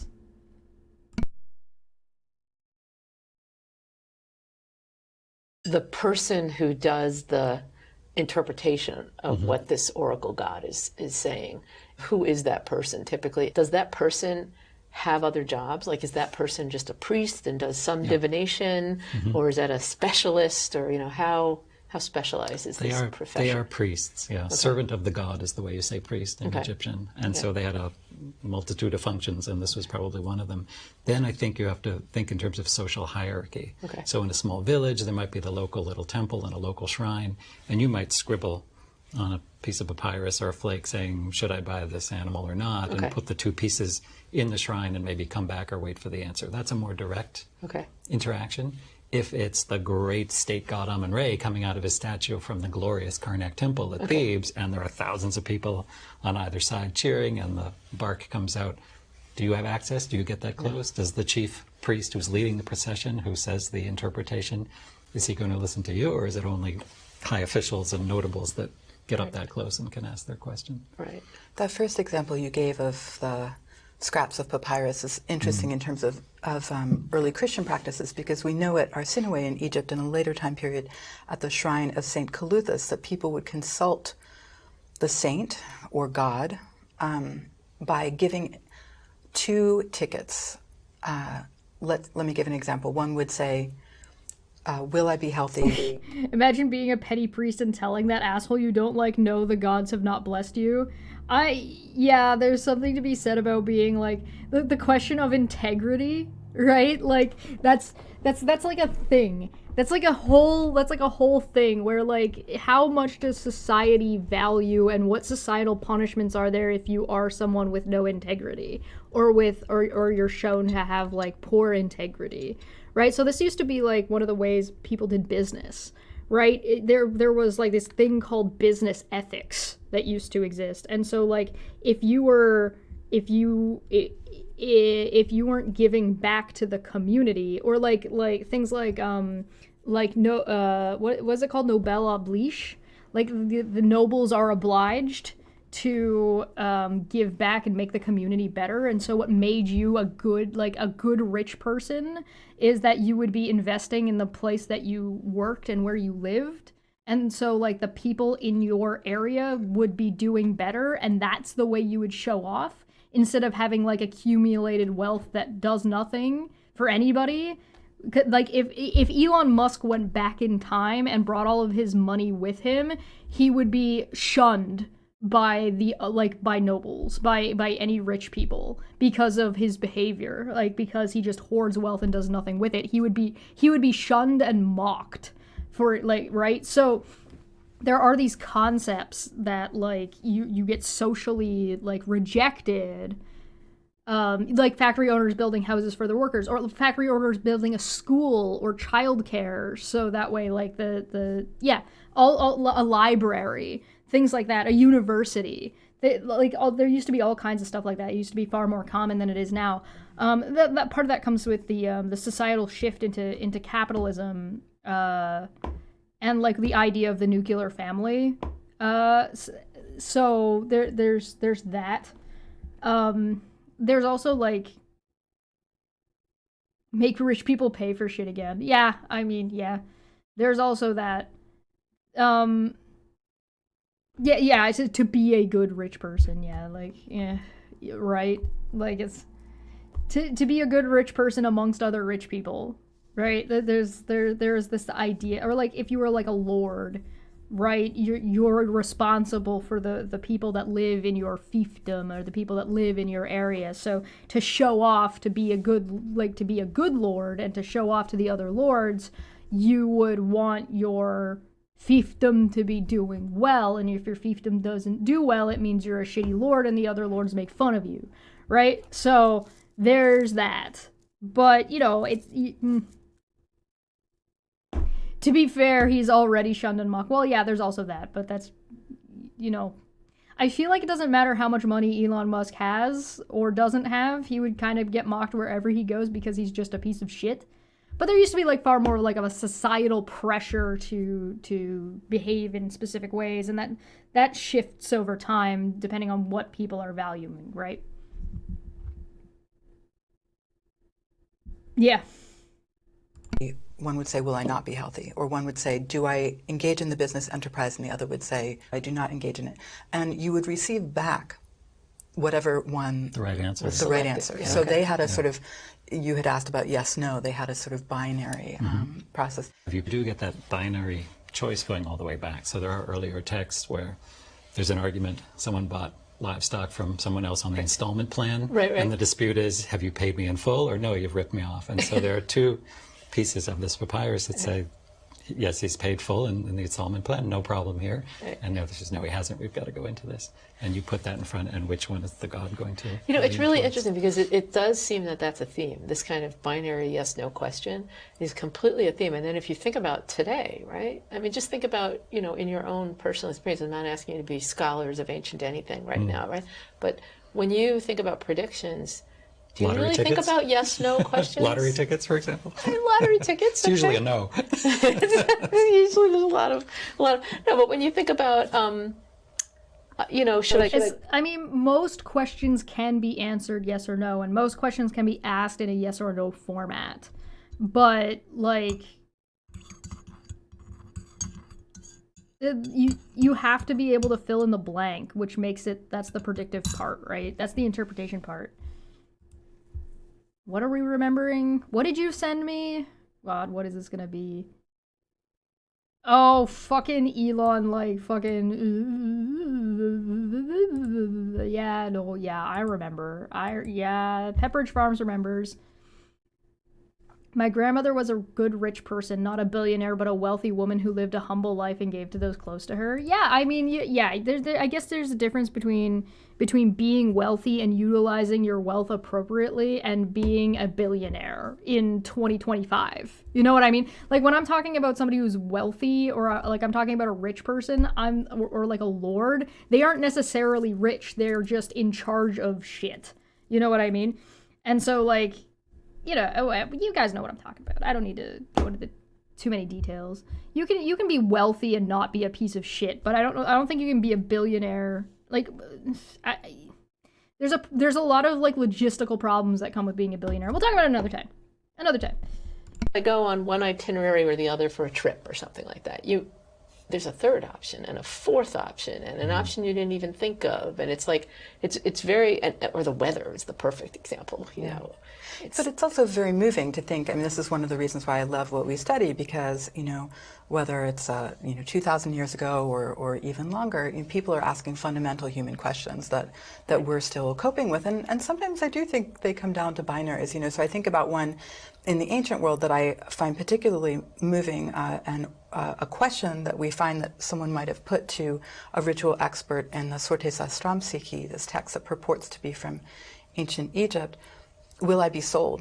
You know, will I be sold into slavery? Right? I mean, that's a, you know, there are many forms of slavery, but that's a really painful yes/no question. Will the baby live? Right. That's a really painful yes/no question in many ways. So I agree with you that it can be more complicated. I wonder if levels of privilege add to the complexity, move you away from the binary. Well, it also depends on like the method you're using, right? Like the tarot deck isn't there to really give yes or no answers. It's there to engage a conversation.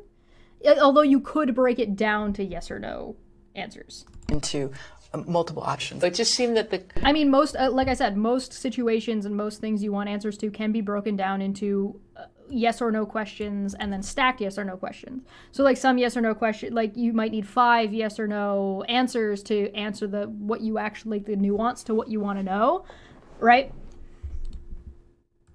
the devices that we've heard about are usually asked yes/no questions. Well, let me make that complex by referring to a really complicated text. But first, let me say that I think part of the difficulty is that we don't know the life setting of the use of these binaries.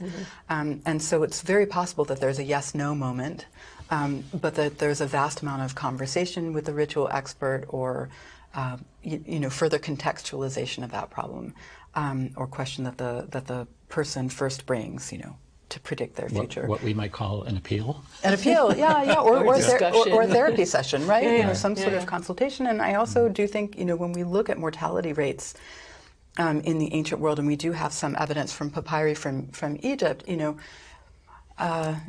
the question of whether you live or die, up to age 5, as even today, is a really huge one. So that is a sort of interesting yes/no issue from antiquity. But when most people think about early Christian prophecy, they're probably thinking about a text like the Apocalypse of John or Revelation, which is in no way a simple text. It's hey, something about the rapture. Incredibly complicated, right? John says that he's in this ecstasy and that the heavens open and he sees visions of horsemen, he sees visions of a lake of fire. A text like that creates this incredible theater and poetry that's both violent and compelling and hopeful and full of destruction. And people today still don't know how to interpret it. But in some ways, these prophetic texts from the ancient world still have legs in terms of being, for various religious communities, predictive devices or ways of understanding paths in the present. Yes. I'm sorry, I don't disagree with the professional professor about their analysis of the thing that they're a professional about. Go figure. It almost didn't make the cut. Yeah, it almost didn't make the cut. Damn. When I think of early Christianity, I think of the tabernacle. What is that? What is it that Jordan talks about all the time? The Shroud of Turin? Is that the thing that Jordan's talking about on a regular basis? But not all the time? Over on Reasons of Doubt? Our contemporary disciplinary divides between subjects like religion and science are relatively new. Yes. This is a really important thing that I think people forget about. Like, we divide these subjects into different things, but that's not necessarily always going to be the case, and that's not necessarily always has been the case. And like most of these things are actually just the same thing, just in different schema. And ancient religious and divinatory practices were integral and coherent ways to make sense of the natural phenomena all around. While many of these cultures took for granted the existence of fate and gods, they debated, as we still do today, to what extent the future was predetermined. I mean, we still debate on whether or not fate and gods exist, so that's still like a conversation that's going on. That's and may never. I don't know if humans will ever stop having that debate. Like, I don't think that one's ever going to end.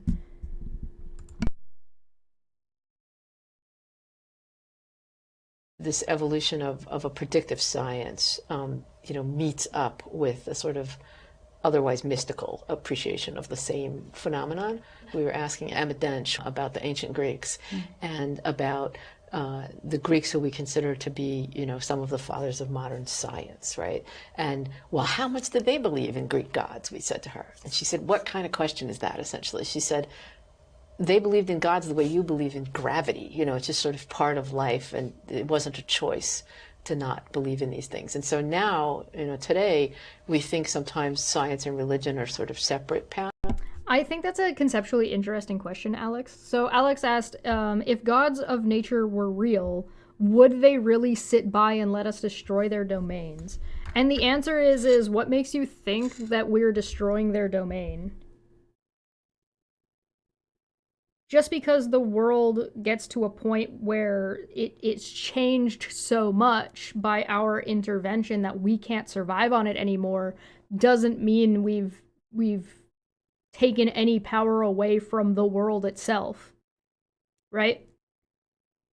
So, like, I think, you know what I mean? So it just depends on how you conceptualize it. Nature is balanced right now in a way that enables us to exist comfortably. Us no longer existing comfortably doesn't define the god's power, right? Unless you're going with the view that the god gains power from belief. Right? So, like, if a god gains power by people praying and believing in them, then you wouldn't want to get rid of people, would you?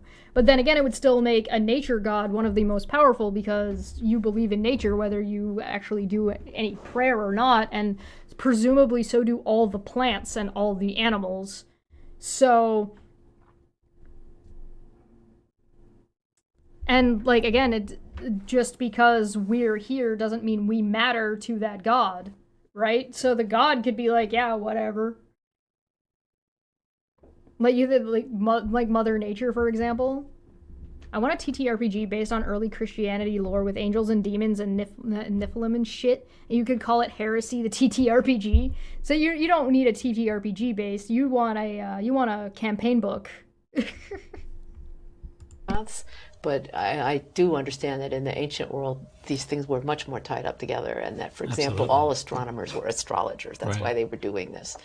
Does it sound like a useless god to you, or that it's a god that's useless to you? Because, like, again, why does the god care about you? Right? Like, how important are you? How important is your opinion? Right? Like, if the god doesn't value you, then the god would be useless to you because you're useless to the god. You know what I mean? Like, you're not interacting in a way that's interpersonal in any way, shape, or form. And so, like, that doesn't mean the god doesn't exist. It just means that you don't necessarily have any sway over that god's behavior. Right? It's interesting, isn't it? It's like it's just interesting to think about. And so can you think of examples or instances where there are things that kind of represent that overlap of what today we would think of as science and what we would think of as religion, but being kind of one and the same thing? Oh, you've just summed up Egyptology right there. I think there really is no separation. Right. These are all ways to explain the natural forces around you. So whether it's a nuclear reactor today or this blazoning image of the sun god with these streaming rays that are going right down to your face and bestowing life on you. Right. These are all images and forces and powers that the Egyptians seek to explain, and sometimes in very graphic representational ways, whether it's a particular human-headed or a human-bodied deity with some kind of animal head or not. This is how they are making sense of the world around them. And then do they have any sense of, you know, I know that at the time of, say, the Royal Society in England, right, there were people who objected to the idea of kind of experimenting with nature, of changing nature to understand how it worked. And so obviously the Egyptians did things like build pyramids and redirect parts of the Nile and things like that. And so was there any kind of sense where they were messing with the natural order, or were they, it was all right to do that? Well, we have a concept called Ma'at, M-A-A-T, which sort of stands for everything's the way it should be. Cosmic balance, justice, and a lot of that is represented by Pharaoh. So he is a guarantor of Ma'at. And you can imagine this gets used for propaganda. There's something that like I don't buy when it comes to deities that are representative of concepts. And it's because humans can't represent a concept, right? Like a human cannot embody or represent any singular concept.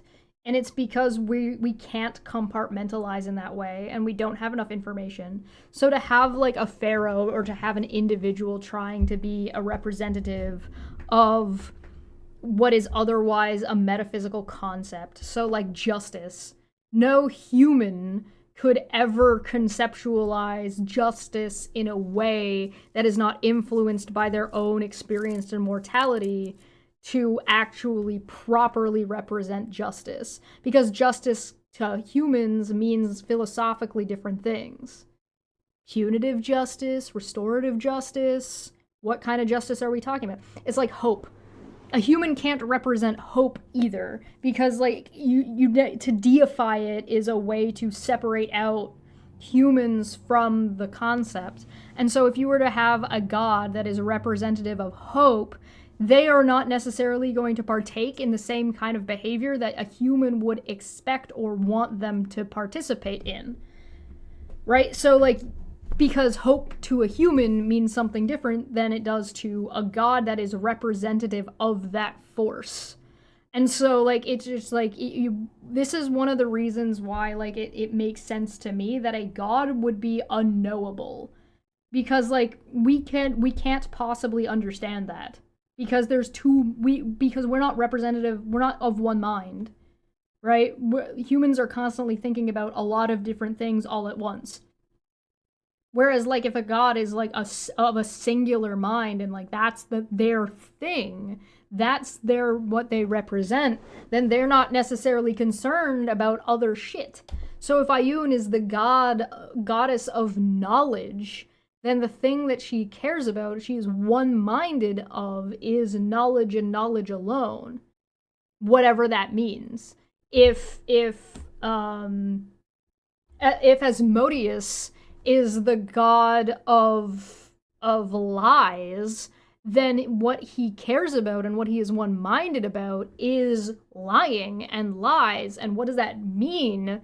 And like, there's like, if you're a god of life, and that's like that's your job, that is your thing, the thing you're concerned about is life, what does that mean? If you're a god of nature, what does that mean? Right?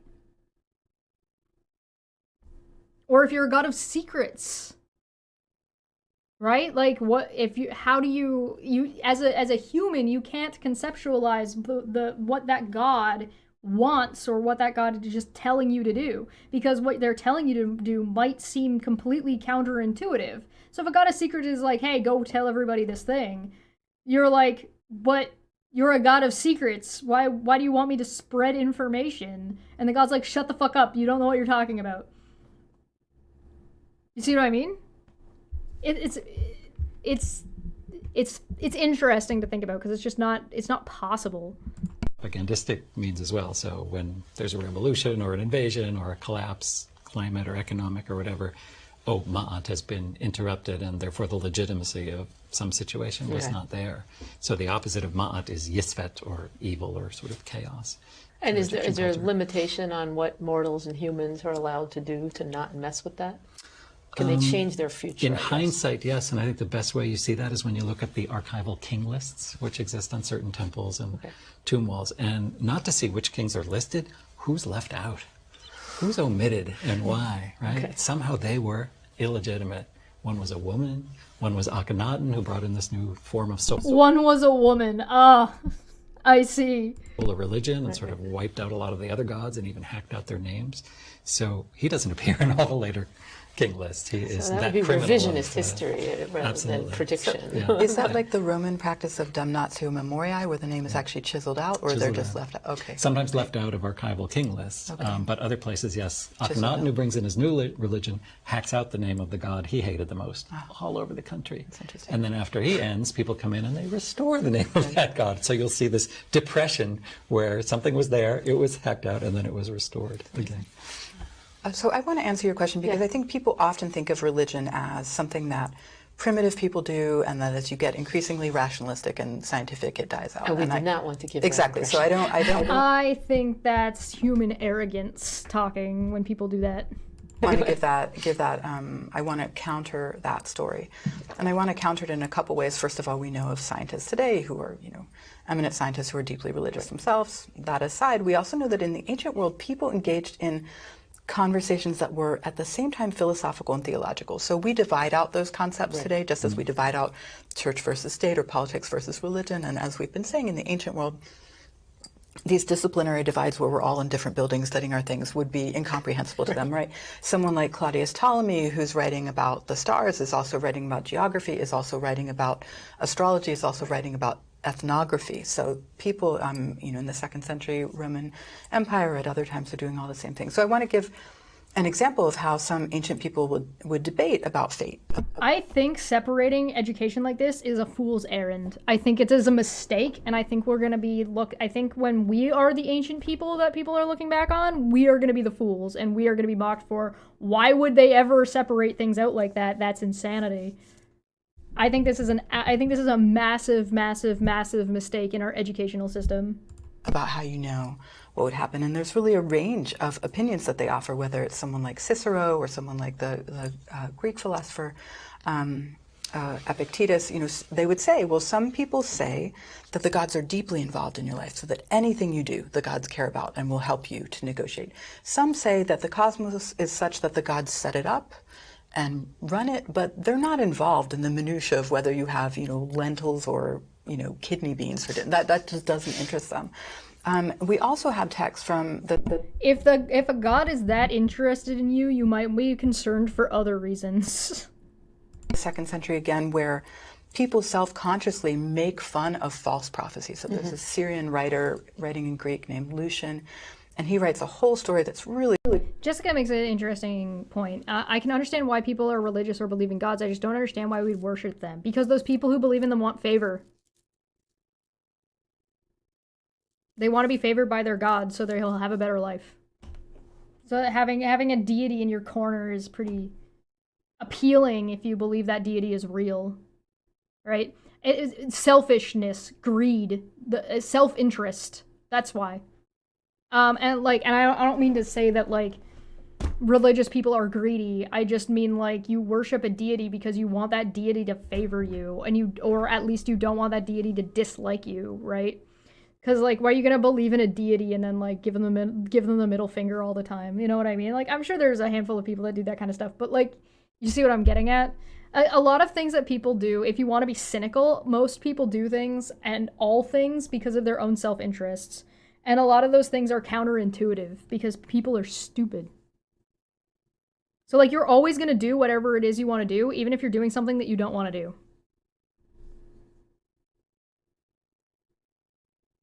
So if you're I don't want to listen to this song, but you put the song on anyway, it's not necessarily because you actually want to listen to the song, but you put the song on anyway, so that is what you wanted to do. Right? Same reason people give golden planes to Trump. I do a favor rich person so they do a favor for me in return, worship similar concept. Yeah, basically. That's why. Again, it's cynical, but it's when you say people do things for selfish reasons, I don't mean to say that like all selfishness is bad, right? Like, you go to the family dinner not necessarily because you want to go, but because you feel obligated, right? Or you're nice to your aunt because you don't want to fight with somebody else, right? You go to church on Sunday and participate because you don't want to get grounded, right? You don't want society to like view you in a negative light, right? Or like even either society on a whole, or even like the people around, the social pressure of the people around you. And there's lots of reasons, but you know. Really funny called Alexander the False Prophet, and he's so annoyed at the way in which this guy dupes the locals into thinking that he's actually conducting legitimate oracles. So there's a self-consciousness in the ancient world, both about engaging in these practices as really valuable and about the fact that they're dangerous, because you need to have some sort of litmus test for whether they're fake or whether they're true. Right. And someone can dupe you in the past just as in the present by saying, you know, well, the God or the God. I'd actually argue that religion justifies people being selfish in bad ways. Oh yeah, no, people use religion to justify their behavior, but that's post, not ad. Or so like basically somebody will do something. There's a difference between being selfish in your engagement with a religion and using religion for selfish gain, right? I'm not saying that they're exclusive, right? You can do both. You can in fact do both at the same time. In fact, it's very, very common. A lot of like the anti-LGBTQ plus stuff is people using religion to justify the thing that they already feel, right? They feel icky or they don't like something for whatever reason, and then so they use religion to justify their feelings so that way they can be self-righteous in whatever they're doing to this other group of people, right? It's not like, so for example, like Israel versus Palestine. Israel versus Palestine and the genocide that's going on in Palestine right now is justified via religious text by Netanyahu, right? And there are a lot of people who follow the exact same religion who do not agree with what they're doing and in fact are protesting what they're doing, right? They're protesting it because the religion itself is being weaponized, right? But it's not like it's the first time, like even in the Bible, there's genocide going on, right? So like, you know, take that as you will. Religion being used to control people and used as justification to harm other people is a common practice. But like, it's also one of those things that if you were to remove the religion from the scenario, people would still be genociding each other for other reasons, and they would just have other reasons, and it would just be controlled differently and presented differently, right? It's as much as you can say that religion causes a lot of problems. A lot of the time, religion is also just the excuse, right? Especially when you start talking about like bigger geopolitical scenarios, right? And particularly when you're talking about wars. So as much as you can be like, you can pull like a Christopher Hitchens and be like, religion poisons everything, and it's like, I mean, okay, but we would just do it anyway. You know what I mean? I don't like them isn't as compelling as God doesn't like them. Right. Right. Hey, welcome. Tell me this. Some predictions didn't always play out as they were foretold. In the case of apocalypses, this was probably a good thing. However, just because a divination wasn't exact didn't mean the people abandoned the method by which the prediction was made. Many of the divinatory techniques and prophetic texts were used for centuries and even passed from one culture to another. When a prediction did not pan out, it was often seen as a problem of the interpretation or operator error.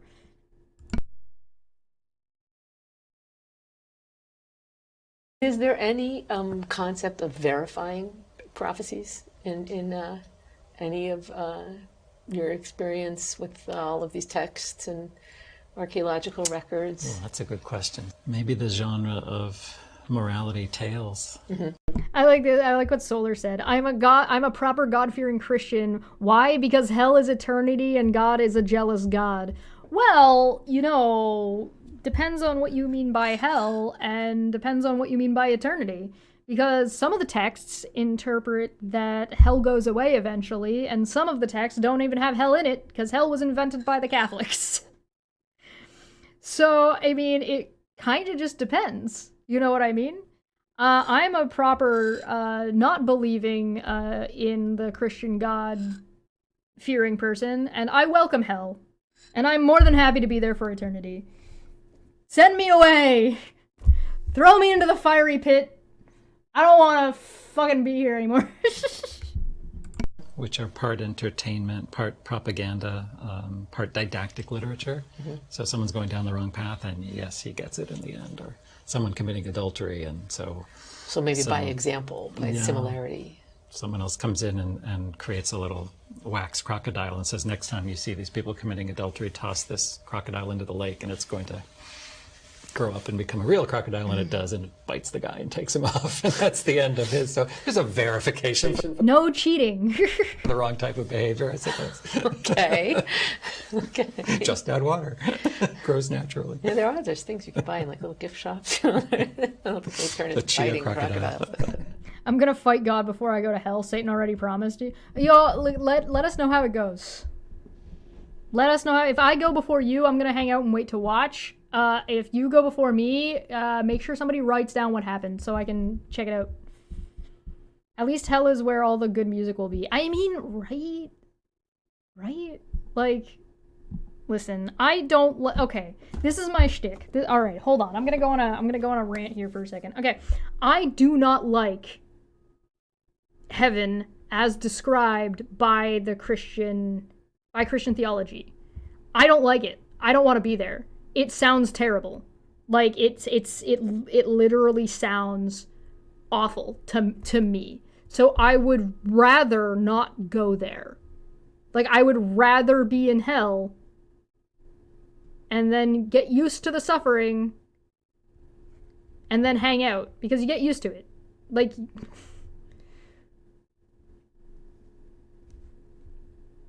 oh well. I would rather do one than the other because one sounds a billion times worse to me. Heaven sounds absolutely terrible to me. Now, it's not going to be that way for everybody, right? It's like, and other people might disagree with me, right? Like, other people might be like, hey, listen, heaven is still better because something about pain or whatever. I don't know if you get used to being on fire. Well, you're not always on fire in hell. Like, the descriptions of hell is like, you're not always on fire all the time. Like, if you're getting flayed alive, there's, like, in-between periods. Right? Like, I guess you're not alive, but whatever. Like, even if it's like, oh, you're gonna be tormented for eternity, and it's like, okay, yeah, well, alright. That can mean a lot of things. That's pretty open-ended. But in heaven, it's like, you are going to be praising God, singing 24/7, and you will be happy because we told you to. And it's like, what? Heaven sounds scary as fuck. And the Catholic heaven is even worse. Yeah, no, I do not like the description of heaven. The description of heaven sounds terrible to me. Do they charge rent in hell? That's a good question. Dante's Inferno gets more creative. Yeah, the different layers and stuff. Yeah, there's like different shit going on. So it depends on what interpretation you're going with. But like the standard Christian heaven sounds fucking god awful to me. Ugh, I wouldn't like it. I would be internally screaming forever. I love the question because I mean, your question really comes out of a different framework than I usually bring to the text. So you're basically asking, you know, as if a scientist runs an experiment today and makes a certain claim, and someone else reads it in a peer-reviewed journal and says, well, I want to see if I can run that. Let me run it too. And then we find out, yes, the data was wrong, or yes, the data's, or let me make it more complicated. I don't know. You know, I think it's hard to see if that happens in antiquity. We have to, I think it's reasonable to assume that they thought that the predictive devices they were using were effective, because a text like the Sortes Astram-Psyche, which starts in the mode of Greek and Roman religion with questions that indicate its emergence out of what we sort of rudely call a pagan culture, gets used by early Christians and shifted by them to Christian questions. So will I become a general becomes will I become a cleric, or it gets used again. So they must have thought that these processes were true or useful. Another way to answer that would be to talk again about a text like the Apocalypse of John. It takes up earlier prophetic texts and uses it within itself. So it takes the writings of Ezekiel and the writings of Daniel and other Jewish prophets and sort of remixes them. So it's clear that those texts were thought of as very important and significant and powerful and worth reusing and redeploying in a new political and theological crisis. And what did people do when there was, say, a predicted apocalypse that didn't happen? Yeah, what did they do about that? I can answer, because this happens a lot, in Christianity more recently. We have more data on it. So, usually the answer is, well, we didn't understand the divine properly, right? That we somehow missed the boat. And it's very dangerous to say the world will end on a given day. I think, was it like 10 years ago that there were billboards all over the Boston area saying, the world is going to end on this particular day, and it didn't. And so then a community has to sort of, regroup and cope with that cognitive dissonance. Usually it still respects its leader, so it's like, well, there's places in the scripture where it says no one knows the time and the hour, so, well, we got it wrong, we shouldn't have tried to be so precise. So there are ways of sort of coping with that, embarrassing lack of an end. What's interesting is you could interpret that as uncertainty. I do like that she pointed out that it's embarrassing. We didn't completely understand the model, if you will. Yeah, thank you. That's a real insight. But but that's what happens to climate scientists, right? If they say the temperature is going to go up by 1/4 of a degree and it only goes up by 1/8 of a degree, then climate skeptics go, you don't know what you're doing, right? You were off by some number, right? So if they were off by 1,000 years on the apocalypse, it could still be right. Let's hope not. Christina was fan of believing things aren't true. Pure cope. The rapture did happen yesterday. It's true. It was the rapture yesterday. Royalty, elites, and politicians had access to different methods of divination than the regular population. Egyptian pharaohs might visit a statue of Amun in Karnak Temple or consult a retinue, I don't know how to pronounce that, of priests. And while few early Christians were of high social status, the first Christian emperor, Constantine, supposedly converted to Christianity based on a celestial omen.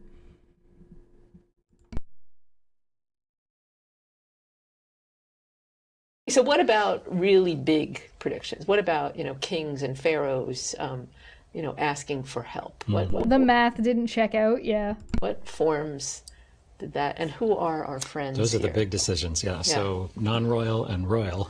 Non-royal and royal. Actually, his dad was one of the first, earliest and best attestations we have for this whole oracle decision. This is Amenhotep II from Dynasty 18, and his father was the great general, often likened to Napoleon, Thutmose III.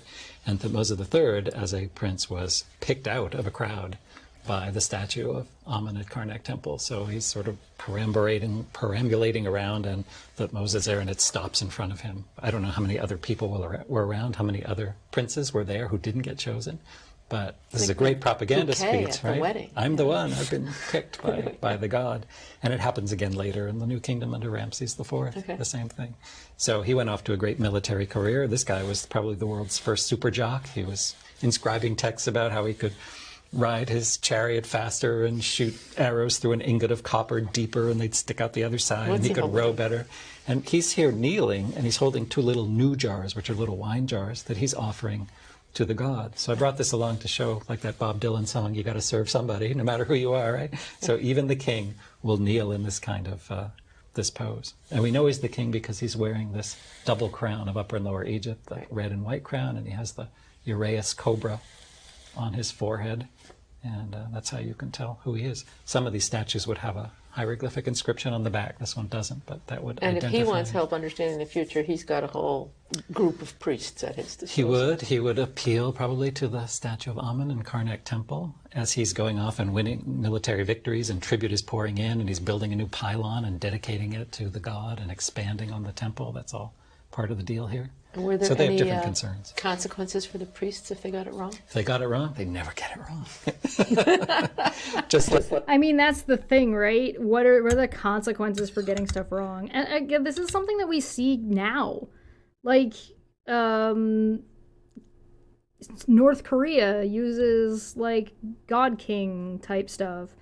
The CCP, same with, like, Trump right now is trying to turn himself into the equivalent of a God King in the United States, right? And so we're kind of seeing that. I mean, it's interesting because we're seeing, if successful, right, we're seeing one of the largest Western societies going from a democracy and turning into a theocratic dictatorship to Christian nationalism. So, like, it's very interesting. I mean, I also recommend people check out, like, India.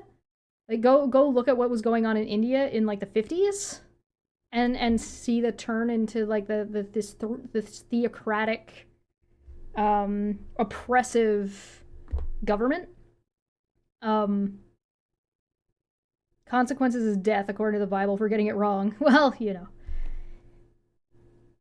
Use a VPN. like the deceased has this weighing of the heart scene in the afterlife where his heart is weighed against a feather of truth. It's never wrong. There's this beast ready to devour you if you don't pass the test. You almost never fail the test. So. Success every time. The test is open book and you have all the answers.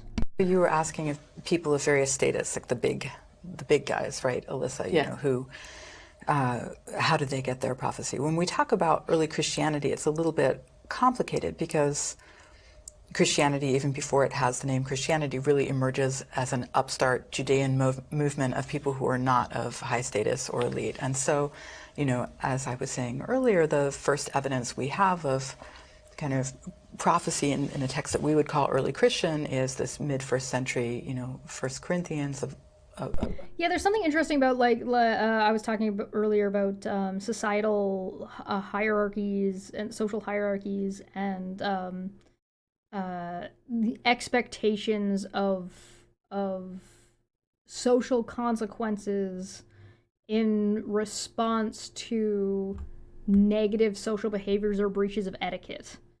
So if the breach of etiquette is infidelity, does somebody lose their status? For example, if someone cheats on somebody else, right? Do they lose their status? And, like, part of that is dependent on, like, laws and legal enforcement, which is sort of not what I'm talking about, but is a factor currently. But, like, as long as I don't particularly mind the social hierarchies as long as there's reasonable social mobility. So if it's not incredibly difficult or nigh impossible to change where you are in the social hierarchy, so as long as there's reasonable social mobility, I don't necessarily view it as too much of a problem, but it's one of those things, right? Evidence of glossolalia happening in community. I should also say that even as many Christians were engaged in prophetic practices, and even as many were engaged in divination, so too many thought that divination in particular was wrong, that it was a practice that was too close to astrology. It was too... Yeah, people really don't seem to care about infidelity very much anymore. I think that's I think that's interesting. Like, I also think it depends on where you are in the world, right? So, like, if we're talking, like, predominantly, like, Western culture, right? We're talking about, like, people in Canada, in the United States, people in Europe don't seem to care. There doesn't seem to be very much social consequence to infidelity nowadays. And it's one of those things where infidelity involves a lot of different, like, social crime. I'm gonna say social crime. Like, lying is generally considered, like, a bad social thing to be doing. And, like, infidelity involves, like, a serious breach of contract, like, of social contract. So, like, and like a big one that usually involves quite a bit of dishonesty. And so, like, I don't know. I think it's interesting. I think it's one of those things where society also tends to blame the woman in that case a lot of the time. So, like, if a man is cheating on a woman, the man gets less shit than the woman who he cheated with, and she may or may not even know that he was married. You know what I mean? And that's getting better. That is something that is shifting. There is a shift going on. So I think that what we're seeing, I mean, again, maybe I'm wrong. This is just my observation right this second. It seems to me that society is moving away from caring about infidelity the same way because it is opening up relationships to having a bigger box. So, like, what defines somebody's relationship is no longer as strictly contained, or like it's not as restrictive in what defines being in a relationship. So a relationship is no longer two people and a man and a woman, and that's it. Or I should say, like a sexual romantic relationship. The box is getting bigger, and because the box is getting bigger, people are caring a little bit less about infidelity because we are currently in the midst of redefining it. So some people, there are people who do not understand or do not know that in a polyamorous relationship, infidelity and cheating is still a big problem and a really big deal when it happens, but they don't necessarily know how to define what is and is not cheating and is not considered infidelity in that case, right? Because not everybody is experiencing the same thing. It's a cultural shift. So people are caring a little bit less about it until we redefine those relationships. Once those relationships are a little bit more redefined, you'll see that start to come back, I think. Abolishing marriage as a legal institution. I don't think so. I don't entirely disagree with you, but I don't think that's currently feasible. Specifically because you have property rights, you have rights to next of kin, you have there's too much legality already tied into like equity and access to like your funeral rights or what happens to you in the hospital, things like that. So I don't see that going away. Because that is like a legal contract between those two people. Unless we're just going to like redefine, like, unless we just start viewing marriage as a legal contract only and not worry about what it means for the relationship itself, which is almost like going backwards, where a marriage is a legal agreement and a business transaction between families, as opposed to a defining part of a relationship between two individuals who have feelings for each other. So we shift that back the other way. I mean, we'll see. I mean, society is fluid. It evolves and changes and adapts, and I don't know. Too close to trying to know absolutely what was going to happen, and that daimones, these sort of spirits that were evil, would be involved in that. So this issue of finding out too much about your future is dangerous. Well, not so much finding that you might be told that you might learn something falsely through an evil spirit rather than a good spirit, right? So concerns about astrological practices as being dangerously like what other people do. You know, so early Christians were very good at delineating their own identity over and against others. You know, those Egyptians, they worship gods that look like animals. How dumb can that be? And in that, they were just taking up a standard Greek and Roman philosophical line. Or you know, early Christians saying, you know, the others, they do things with demonic powers. We do them with the true power of God. Now, the first time we get a Christian emperor, right, someone who is of high status, where we can begin to ask that question about ritual consultation, is Constantine. So in the early 4th century, Constantine's biographer is a man named Eusebius, a bishop of Caesarea. Eusebius says that he's very good friends with Constantine. It's very hard for us as historians to evaluate this data, right? Because we don't have external evidence. We know that Eusebius wants to be a consultant of Constantine, and he had met Constantine. What Eusebius writes is that Constantine becomes a Christian because of a kind of strange oracular, I call it oracular process, but a sign appears in the sky, right? And it's a cross. a shining light. In this sign, conquer. Of course, what we know about Constantine and his father Constantius before him were that they were worshippers of Sol Invictus, of the invincible sun, and that in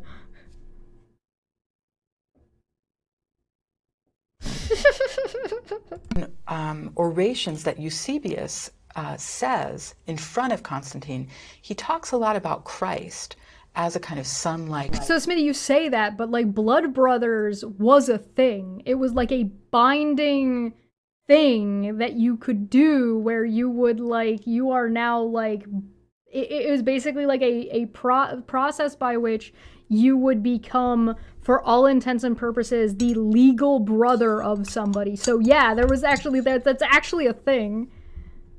Figure of light and rationality. So he claims that Constantine sees a sign, but it's hard. We don't have Constantine's own writings. We don't have other people who say, yes, I was there. There was a sign too, right? So this is Eusebius's way of talking about a particular moment in Constantine's life when he becomes like a new Moses and he becomes a convert to Christianity. To foretell the future is to see beyond the veil of the present, but for ancient Egyptians, there was information that could be known and information that simply not could. What? Is that me reading that? There was information that could be known and information that simply not could.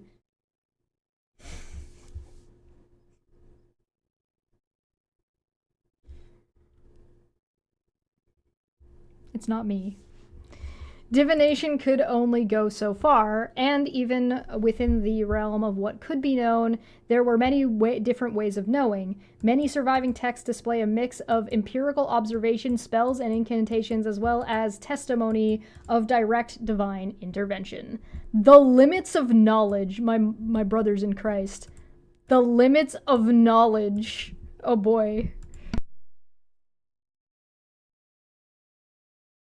Did the Egyptians think that if they couldn't figure something out, they just weren't trying hard enough, or that the gods didn't want them to know? Well, there are definitely things that are knowable and then other things that are unknowable. Right. I might go back to maybe one genre of Egyptian text that speaks to this, and that would be the medical papyri. Okay. Because there you get what for us is a really confusing blend, but not for the Egyptians, where you have a mixture. I think the problem with when you're talking about marriage and romance, you're talking about like the thing that is romantic generally about the romantic side of marriage is the commitment. It is the till death that is the romance side of things, and that commitment. And so like when you make it like legally binding and you give somebody access to all your assets, then it's like no, this is like a major like act of commitment, and yada yada yada yada. And so there's a degree that kind of gets sterilized in some ways, and a degree it just kind of depends on who you are and how you view it, right? Of scientific analysis and diagnosis. You know, you've got head trauma, you've got the brain exposed or something, and it will either say, here's what you should do, you know, compress it or try to stop the bleeding or whatever, or it'll say, this is a problem I cannot treat. But then just as often you'll get, you know, mix some blood of this animal with the urine of that animal and stir it 3 times and pour it into a cup and administer it. And so a strange blend of ride or die. Till death feels like a good time, and yet it's not realistic. I mean, it depends on the person, right? I think that it really just depends on who you are about whether or not that's something, and it's just not for everybody. And I just think that it not being for everybody is fine. I think that's part of what makes it romantic in the first place to most people, right? The thing that makes Till Death Do You Part romantic is that it's not something that everybody can do. Right? It's not something that's not a commitment that everybody can make. I think that like making it part of the standard commitment is maybe a little bit unrealistic, but who said romance was realistic? Right? We would call hard-headed science and diagnosis and logical procedure with mumbo jumbo and spells and all kinds of weird mixtures and potions that probably aren't going to do it. Then again, I have a friend who's an anesthesiologist who tells me that a lot of anesthesia is pretty much the same thing. Is that. Yes. We're doomed. But nobody knows how it actually works. That's the scariest thing I've learned lately. I'm sorry. But yeah. Yeah, so I think, I mean, one of the interesting things for me as a historian, or what I imagine that scientists experience as well is that, we all have this longing to know more. Right. And then we all have what I hope is a bit of a humility that we will never know. Right. Absolutely. And for those of us who are historians, that humility is very strictly dictated by the kind of fragments of evidence that we find in the ancient world. We'll never know everything that we want to know. Our knowledge will never approximate the full. So I can say that, among early Christians or other people engaged in the religions of late antiquity, many of them yearned to know God, and they asked, and they yearned for God's own knowledge, right? And the very story of creation, as it got used by early Christians, was a way of thinking through what is it that humans should know. Because the story of creation, as it's recorded in Genesis 2 in particular, not so much in Genesis 1, says that Adam and Eve ate from the knowledge, the tree of the knowledge of good and evil in the garden. And it was that moment that separated them from God, right? That desire to know everything that God knew. And that some early Christian texts even sort of write on that and interpret it in various ways to say that, God did not want humans to know.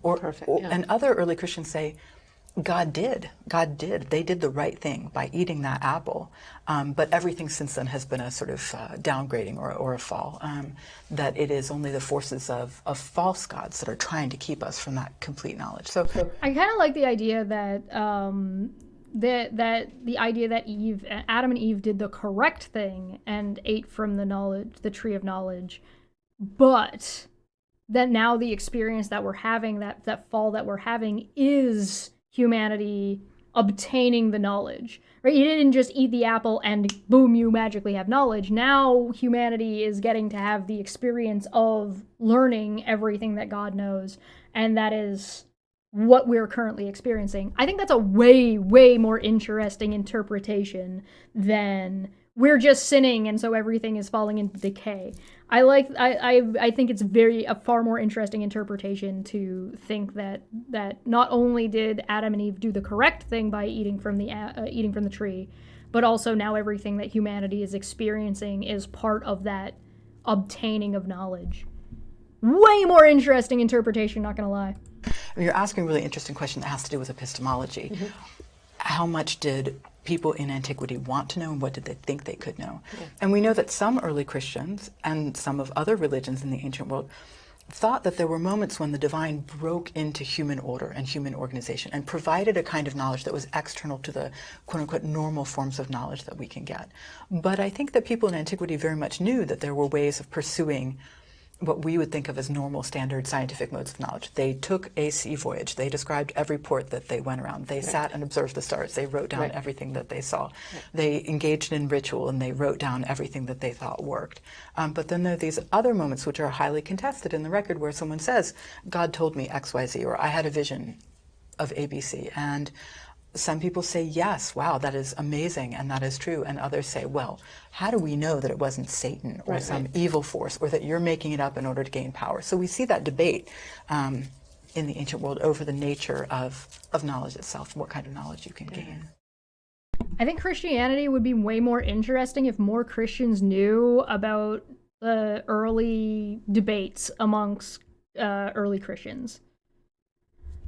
Storytelling was a deep-rooted tradition for millennia, but we can't always tell how important the surviving stories actually were. In some cases, there are hundreds of different versions, which seems to indicate cultural prominence. In other cases, only a single extant text survives. In trying to piece together a larger narrative from these artifacts, scholars wonder what might future archaeologists think about us based on what we leave behind. Yeah, I mean, how much are people going to remember about the United States in 200 years? I mean, it really just depends on what survives and what doesn't and what direction things go in. Right now, the current administration is destroying historical data from its own database, which is a database that's supposed to be protected. So, and are you going to be able to interpret what was going on in the United States based on the response of other countries and people in other places where that data is, although not complete, is the only place that data exists, right? I mean, it's very interesting. Is there any record of whether there was like a storytelling tradition where people, went around and orally spoke about these things Must and have been. discussed them? Must have been. And whether there's a metric or thought couplets or songs or hymns as opposed to read text, I think there's certainly good likelihood of a lot of that. But you wonder about these classic tales that are repeated and reinscribed, and we have schoolboy texts and snippets and practice pieces, hundreds of them, and there are other stories that just survive in a single papyrus. So you're trying to judge how popular and widespread and ingrained into the culture they were. And this story I was telling about the one who flees after the assassination. This is called the story of Sinui, and it's the classic tale, and it survives in many, many copies and fragments and bits. I love to think about, like, if somebody didn't... I mean, Shakespeare, right? How prominent is Shakespeare in our society? Not very, but it's everywhere. It's culturally relevant, but, like, it doesn't really come up in your day-to-day life very often, does it? Right now. I mean, first of all, they'd never be able to recover most of what's on the internet, so that's very sad. But let's say they did it 30 years ago, you know, and they have like little snippets of our culture, and they try to recreate what we think about religion and prediction and science. Good luck to you.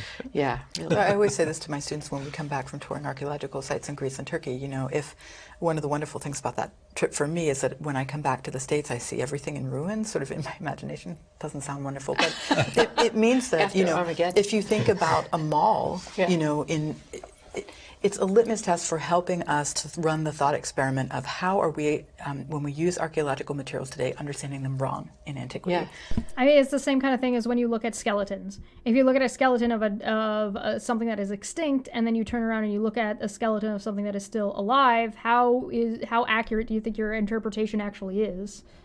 And you think 2,000-3,000 years from now, people might go to a mall and say this was a site of worship. There are big... My favorite thing, and the most useful thing to me in understanding a culture, is its graffiti. Staircases going up and down. There are massive, you know, attempts to create large open spaces, and they would be completely wrong, except insofar as, you know, maybe capitalism is the god of the modern period, right? But it's a that sort of fragmentary knowledge that we have of antiquity is extremely frustrating. And so the ruins of the Starbucks would be where the ceremonial vessels were kept in the temple. And we know that the plastic and the styrofoam will last a very long time. The pilgrimage I make every day to the coffee shop. The sky was integral for all traditional cultures. I mean, that's one of the things that we talked about earlier, right? Is like, if there's anything that is like consistent around the globe, is that everybody can see the sky, everybody can see the stars. So those things, although interpreted differently and different pieces are being interpreted at different times, it still is like the moon is still there, you know? The cyclical movement of the heavens accounted for yearly calendars, but celestial anomalies were also used to indicate significant events, plan military campaigns, and foretell the outcome of battles. You know, Roman times, for example, there was definitely still a concept that a lot of celestial phenomena had bad implications. But then there was also just the use of the stars as a clock, for example, or as a way to predict, you know, phenomena like tides or floods or something like that. So can you just say a little bit about that? Sure. Well, the Egyptians were keen observers of not only nature, but also the heavens. And so they could construct their calendar very precisely. There was a 360-day calendar, and then they had these 5 epigomenal days, they're called, to account for the last 5 days. They would look for the rising of Sirius, what they called the Sothic rising, and they would start various rituals and years that way. They have constellations and names for them, and on several tombs there are wonderful astronomical ceilings where you see the constellations painted on their not only New Kingdom private tombs, but also royal tombs as well. And so it plays a tremendous role. There is a pendant or sort of aegis found in the tomb of Tutankhamun that has a scarab and some wings and other kinds of inlays, and I think the central stone of the scarab is actually a meteoric stone that was found. So that must have had all kinds of wonderful powers and brought in there and set into the centerpiece of this. And then in some military texts of various Space sword! pharaohs, they would say they went out and they saw this shooting star and it landed in this particular place, or, you know, indicated where the campaign should happen or that victory was coming. And so one sad thing right now that we experience, or at least I guess we don't get to experience, is like unfiltered sky. There's so much like just shit in the air and so much junk in space in orbit around the planet right now, and there's so much just light in our cities. I kind of wish that there was like a fucking timeout. You know what I mean? Like, you know how COVID happened and like everybody just kind of went away for like a month or two? I kind of wish we just did that twice a year for 2 months and everybody just fucked off. And, like, things were really restricted and when they were opened and stuff like that. And then, like, maybe had, like, all the lights just turn off for, like, a couple of, like, over the solstice or something. Like, nobody has any lights on or some kind of shit. I mean, half the reason we have lights on is, like, for safety purposes. Like, it's to keep people safe. So, like, you know, I guess we shouldn't have, like, street lights turned off. But, like, I mean, I kind of want them to be. It's like it might be a logistical nightmare, but hey, like, I can dream, okay? There are events like that. To pick up with what Peter just said about affiliating kingship with stars, that's important. You think about Augustus's mausoleum, and it's oriented in some way so that the obelisk in front of his mausoleum points at it, I think it is, at a certain time of year on his birthday or something. We'd have to go check, but there's an understanding that celestial events are connected with these great figures, and so too with the story that we find in the Gospel of Matthew, the idea that a star came in the east and that these magi, you know, magicians basically from the east, come because of this astronomical event, knowing that it's predicting something significant. We also have early Christian texts that are very against that kind of predictive activity. And we have texts from the Roman world where really the role of geographer, astronomer, and I'm out here also being like, night shift should be abolished. Like, there's really no reason, like it's productive nightmare. Like, it should not be a thing. Like, it doesn't, as somebody who is like more of a nighttime person, it doesn't mean that, like, night shift, especially like in the audit, like in production and then like machining, shouldn't really be a thing. Like, we can slow down, you know what I mean? Like, we're so just rushing to build as much and make enough shit. Like, it needs to be abolished in the way that it is. If anything should be 24 hours, it should be bars and restaurants, and that's it. Nothing else needs to be, and like maybe convenience stores. That's it. Maybe maybe just change grocery stores and make grocery stores 24 hours. But I really like, no, fam.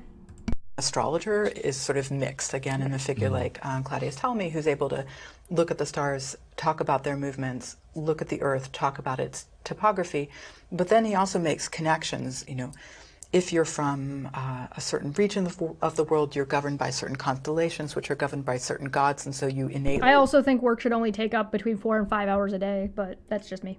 Have certain, what we might call racial characteristics that are built into your people. So there you see, I think, a confluence that certainly a modern day astronomer would find deeply disturbing, and in fact many Roman historians try to, you know, tend to play down the more what we would think of as problematic or superstitious aspects of those. Well, but we do talk, I mean, when you say geographer, we do talk later in the course about the important role of astronomy in navigation, and that was important.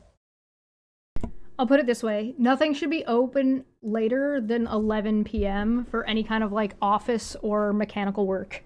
If you are working at like a bar, then maybe open till like 2, and then after 2 you should be fine. After that, everything else can fuck off.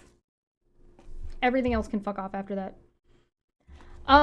Especially if you combine getting rid of night shift with only having 4 to 5 hour work days. If you combine that, it means that you can work, like, let's say closes at 11, right? 11, 10, 9, 8, 7, 6. You start work at 6, you're done at 11, right? So you're, like, more of, like, your afternoon, evenings person, but shouldn't be, like, 12 to, like, 7 a.m. I also don't think that things need to be open at fucking 6 a.m. Fucking garbage. Absolute trash. Some social mobility existed in ancient Egypt, but those born into high society had an immense advantage, education and literacy. Across both Christian and Egyptian worlds, many forms of divination required reading and interpreting texts, and so basic literacy was crucial, even for common predictive practices. While one didn't need to be born into a specific lineage to become a ritual expert, knowing how to read basic inscriptions or, in some cases, complicated prophetic texts was necessary. I wonder why they put Egyptian and Christianity together, and I'm wondering if it's because like the timelines line up a little bit, or if like they've just got some similar practices. Were you born into the priesthood, or is it something you studied for, or were you picked in some way? There's definitely the possibility of social mobility in Egypt, but I think, on the other hand, if you are from a upper echelon type of noble household, then you're sending the male children to scribal school. Literacy is the first key, of course. And then if you rise up through the priesthood, whether it's your local temple, whether you stay as a low-level official and you're a tax gatherer or a scribe, or whether you move up into the higher priesthood. There's the high priest of Amun, there's the second priest of Amun, the third priest, the fourth priest, things like that. So there's definitely a hierarchy. And I'm sure those with astronomical talents would move off into that direction. And the Wab priest, or the purification priest, the chief one who gets to lead this procession of the god statue in his sacred boat or bark, he's probably the one who has the privilege to direct where the bark stops, what petition it's going to hear. He might even be the one who says yay or nay when the bark stops in front of the right answer or the wrong answer, or moves forward meaning yes, or goes backward meaning no. So that's a very exalted position. And is it known whether the person who's doing that and making those decisions is also, I know I asked you this before, but also taking on other aspects of what we think of Egyptian priests doing? Are they, I don't know, taking out people's brains? Certainly. If you look at tomb walls, these people can have hundreds of titles. And some of them are so widespread they're just honorary, like hereditary prince and count or mayor. What does that mean? Right down to overseer of manicurists, or chief of flautists, or tax gatherers, or fan bearer on the right-hand side of the king. Many of these titles at Yeah, once. and they could also be priests of a certain god as well. And so, yeah, they were multitasking, absolutely.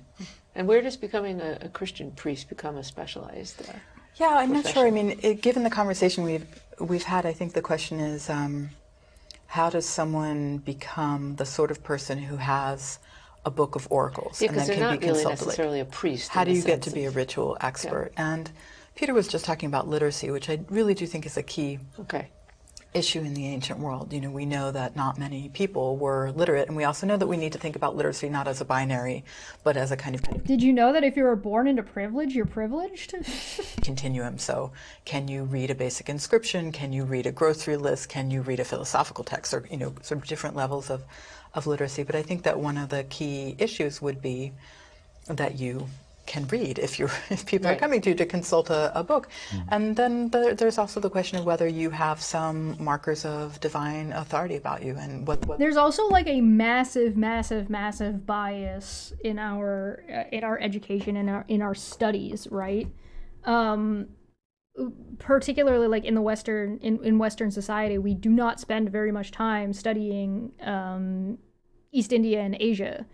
Right? We don't spend much time studying Pakistan and the history of Iraq, right? We just do not spend time studying that. But we spend more time studying England, and even less of Spain, but we spend more time studying England and what England was up to.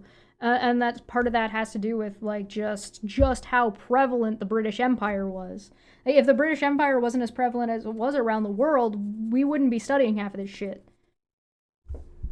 those markers are is something that has to be culturally agreed upon. But there's not a sense that you have to be born into this. No. Okay. No. Great. One of my favorite examples of degrees of literacy has to do with the reign of Akhenaten. So 18th dynasty, New Kingdom, this king comes in and ushers in the era of the sun god and only the sun god. So he tells people to go off into the tombs and the monuments and hack out the god Amun, wherever you see him, or heck out the plural of the word God. So gods has to go. So what are they doing? Are they taking a flake of limestone and saying, look, guys, whenever you see one of these, I want you to start chiseling? Because they make mistakes. There are ways to write the word gods with a couple of little ticks that looks less plurally than writing 3 big God signs, which is a flagstaff. And so they missed a lot of those. Because they couldn't really read. Could they really not read? Or just was it dark in that tomb and they missed that corner? They didn't have their iPhone flashlight.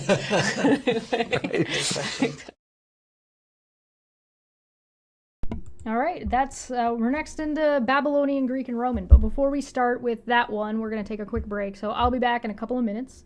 I'm going to take a proper break this time. We have been live for over 2 hours, almost 3 hours now. So it's a good time to take a break. We're still going strong. We got another hour left, I think, and so we'll probably get through this one, I think, and then after that is Chinese, Ifa, and Mesoamerican. All right, so we'll be back in a few.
And we are back.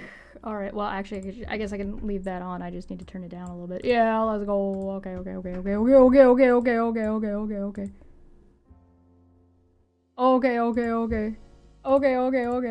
All right. R.I.P. France. Why are we ripping France? France got like France does some things good and correct. All right. Babylonian, Greek, and Roman. Bang bang, let's go. Join professors Emma Dench and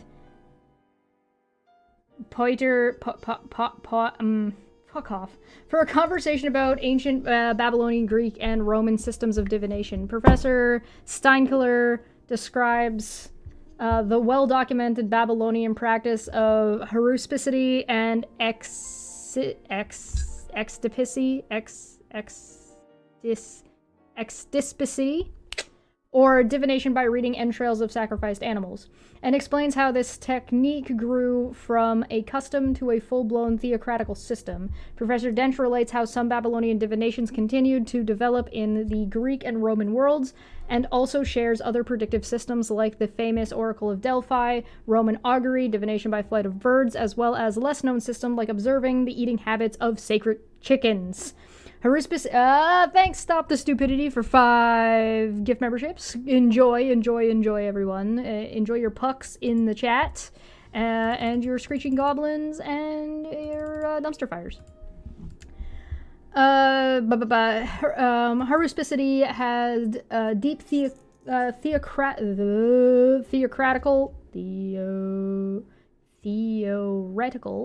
theoretical. I don't know what. Oh no, don't do that. No, dear.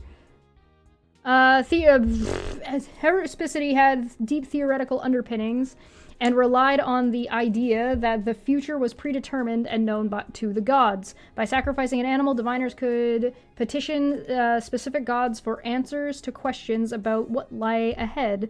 This practice of divination grew highly specialized and prescribed and spread from ancient Mesopotamia into the Roman world.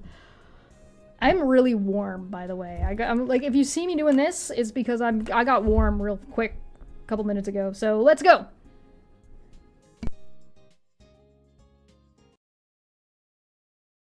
Well, welcome back to PredictionX, and today we have 2 experts on the ancient world here to chat with, and I think we'll start by letting them introduce themselves, and so maybe we'll start with Emma. Hi, I'm Emma Dench. I'm Professor of the Classics and History here at Harvard. Hi, I'm Piotr Steinkeller. I teach Assyriology and Ancient Mesopotamian History at Harvard. Piotr? I liked this guy. I just couldn't remember how to pronounce his name. Piotr is particularly an expert on things that have to do with sheep and ancient Mesopotamia. And so if you could, can you just describe pretty quickly what the systems that you're going to be telling us more about are like? Yes, well, I'll be talking about divination or future prediction from the entrails of sacrificial animals, and that's something that was specialty in Babylonia. Actually, this practice probably was then carried to the classical world. And I should probably start with telling you something about theoretical background. I believe that the Mesopotamian divination, extisipi or haruskipi, as that's another word, was called. Do those 2 words mean exactly the same thing, or are they different? Exactly the same. Okay. As I understand, haruspici means seeing the extra. Yes, that's and right. Baru in Akkadian means exactly the same, the one who sees, who can analyze the extra or entries. So I would suggest that Mesopotamian divination had a very strong theoretical background, which explain how the foreknowledge of future can be obtained from the divine realm. And I think there are two essential points behind this. I'm curious if anybody has like, because I feel like it would be really, really interesting to do like a mini series where you get like the expert from Oxford, you get the expert from Harvard, you get the expert from like the University of Toronto or Radcliffe, or right, like these high-end universities, and you take the people who are like in charge of those, like you one-to-one them. So who's ever in charge of X at Harvard, you get the person who's in charge of X at Oxford, and you get them in like, you get a handful of them like in a room together, and you just let them start talking. Theory, first that the future or future days, as they described it, were born and incubated in the netherworld. The second point is that the sun god, who's sort of in charge of XTSPC, when he passes through the netherworld during a night, then he comes into contact with future days. Therefore, he knows what will happen the next day. And further, the theory said that, you know, it is possible to inquire, to induce the sun god to share his foreknowledge of future with the humans. The sun god gets a little bit more knowledge each night, presumably not of just the next day, but of the distant future. Exactly. Right? Yes. Well, it can be several days. You know, they think of the future as a sort of infinite number of days, half days, which are born in the netherworld. Yes. Okay. Mm-hmm. So here, perhaps you should introduce the diviner, who had to be specially trained, and he belonged to a small group of specialists. And he had... Yeah, it takes an elite intellect to get up in them guts. Yeah, you had to be, I think, was that the one where you had to be trained for like 15 years of education to be able to take the position? The knowledge to analyze the extra. And the procedure he would perform involved a sacrifice of a sheep. First he would need to present various offerings to the sun god, and perhaps other gods would be involved as well. And then he would present his query to the sun god, asking for a definitive answer to his query. Mm-hmm. And he would ask specifically the sun god to inscribe the message in the extra.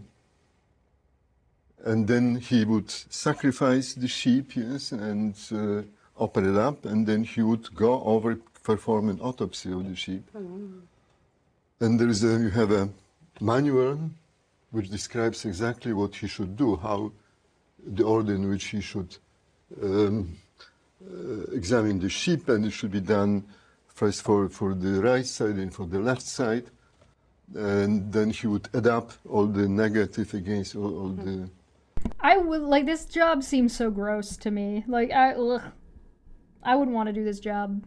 Positive features, and based on that he would give a final verdict. As you may know, the Roman Empire was extraordinarily multi-ethnic, multicultural, and it's quite interesting that Babylonian seers, or fake Babylonian seers, are they're part of the environment of the Roman Empire, because they bring alien wisdom.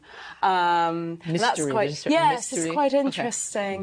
Okay. And similarly, again, just picking up on what Piotr was saying earlier, the Romans essentially used Etruscan, they call them haruspices, to do haruspicy, which is exactly this science And once again, the whole point was that they were foreign, that the Etruscans, you know, were thought of as, they were ethnically, culturally different, and so they're actually in the service of the Romans. So that was just quite a nice connecting point. I thought that these practices carry on quite substantially and have a different value, if you like, because they're sort of foreign.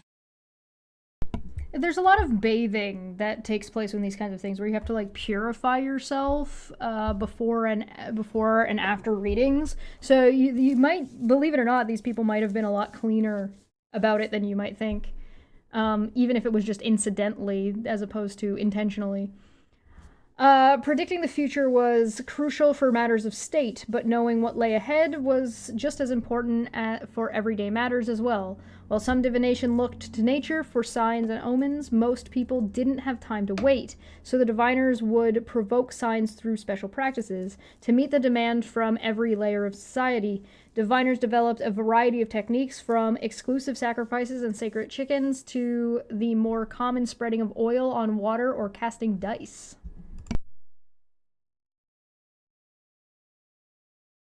So there's two questions, really. So one is, how important were these in society? In other words, people really relied on these systems. And so then the people who were the practitioners of this, you know, the priests or the oracles or the interpreters or whatever we want to talk about them as, also played a very key role, you know, as sort of consuls to various people. And so if you want to say a little bit more about kind of how important this was, that would be great. Well, I think extispicy, as far as you can tell, it was something very exclusive. Again, we do not have enough evidence to judge it, but since you had to use a couple of sheep for that, it appeared that it was limited to the elite, essentially, especially in the Neo-Assyrian period. In the Neo-Assyrian period, that is around 700 BC, I think that was sort of, it was practiced only at the royal court, perhaps, in a way, by the time. Would the common people have been aware of the practice and know what was going on? Probably, but also the same practitioner, the same Baroh would perform other cheaper forms of extispicy. Okay. But one point worth mentioning here, that, you know, divination actually involves two types of signs, and Cicero, of course, made this distinction. So signs are either unprovoked or provoked, and that's really crucial. Okay, unprovoked, anything in the sky, any appearance, you know, a cat, a dog running in the street, a black cloud, and so on. These are all signs, and potentially they have meanings. Right. And then there are provoked signs, and those need to be obtained from the divine realm by performing all kinds of ritual actions. Yes. Extispicy is one way of doing it. Another more common would be to pour some oil into water. Okay, and based on the configurations, you can again predict future. Yes. There is also a practice you would also throw, I think, a flower on water. Or, This seems to almost connect to the Delphi story. And we do. The Greeks and Romans do incubation as well, and find out dreams. I was thinking also, so the Delphic oracle and also the Roman major ways of prediction and finding out what the gods want are crucial at state level. They're all crucial at state level. So the Roman taking the auspices when you look for the flights of birds, or what you were saying earlier, the officials of state have to observe the eating habits of the sacred chickens before, you know, to know whether it's a good day or a bad day. Deciding which chickens are sacred and which chickens are not sacred? I think the sort of headline practices that we mainly hear about they're matters of state. They're you absolutely need to consult the will of the gods before major state practices. But we also, in the Greek and the Roman world, have things that ordinary people can do, like dice oracles and all sorts of sort of trickle-down practices as well. And presumably those were also less expensive. Absolutely, and much more available. I mean, Delphi, you had to... All this makes me want to do is like actually learn some of the astrology and learn tarot. This just makes me want to learn tarot, man. I feel like I could have a lot of fun with that. To, you know, kind of line up. There was one occasion a month, and it wasn't open in the winter because Apollo was on holiday. So there was a huge pressure on getting a slot, and getting into line to have the response. I like that. It says teaching kids to gamble is ontologically evil. Take that, Logan Paul. Though and Mr. Beast. Though fate was thought to be predetermined and the will of the gods was not to be trifled with, the onus for interpreting their signs fell to humans. That didn't stop some infamous characters from going against the omens, however, it often didn't end well for them. There is this idea in all of these cultures that there are gods who have a kind of supernatural wisdom, and they know the future, or they can determine the future. I mean, it's sort of both at some level, right? Which one more? In other words, it's some cases, you know, in movies anyway, you see people praying to the gods, you know, asking to kind of change the future as if it's not predetermined. And in other cases, you see people asking questions, what is going to happen, not can I affect what happens? Well, in principle, I think the system was deterministic. Okay, once the fate was decided, then it was very difficult to change impossibly. Okay, and that's again this distinction between unprovoked and provoked omens is very important, because unprovoked are just possibilities, possible symptoms of what may happen. Okay, but when you get a answer to a provoked omen, that's it, you know. That's the real decision, and nothing can be done about it, okay? That's how it seems to work, yes. It's always told as a problem if you mess with the God's will, and you try to, that sort of story is pretty much inevitably leads to disaster. But having said that, the onus, I think that's so interesting, and right through Greek and Roman practices, the onus on both society and individuals to work out what the signs mean is enormously complicated. And I think that that's something that is sort of reassuring to us, because, you know, it's sort of, yes, you have this, on the one hand, this belief that the fates they're absolutely unchangeable, but then you've got to figure it out. And I think those are the processes that we really like. And my favourite story of not Roman story of basically taking no notice of the sacred signs was the commander Publius Claudius Pulcher in the First Punic War, so sort of mid-3rd century BCE, he was sort of looking for the sign of the sacred chickens, and they've got to eat, and preferably, I really like that, the best sign is that they eat and they drop crumbs on the floor. I really like that. That's really, really good. And these chickens, they won't eat. And he's so frustrated that he takes the cage of the sacred chickens. He says, if you won't eat, you can drink. And he flings them into the sea.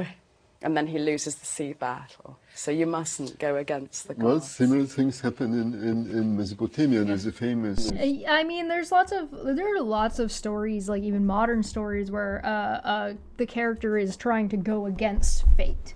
There's the Throne of the Stars series, where there's like a really big fight between prophecy, and the villain, quote unquote, is trying to break out of that prophecy, and trying to break out of the prophecy ends up fulfilling it, that sort of thing.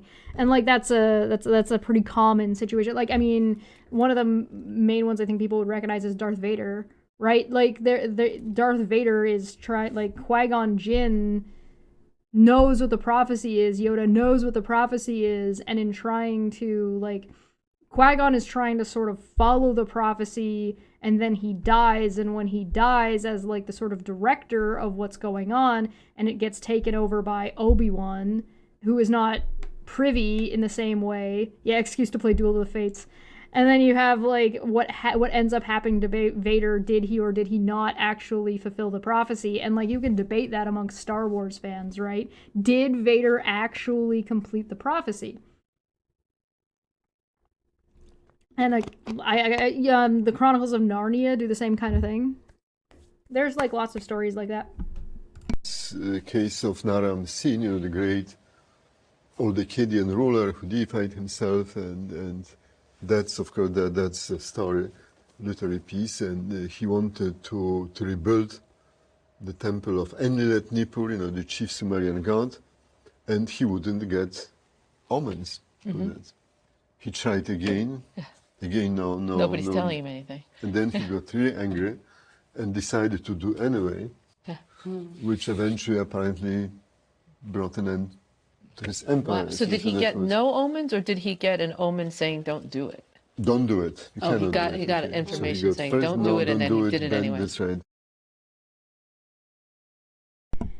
Haruspicity developed from a divinatory practice into a full-blown abstract theory. As records of sacrifice accumulated over centuries, specialists began to generalize what different conditions and different organs meant about the future, like developments in astronomy and physics.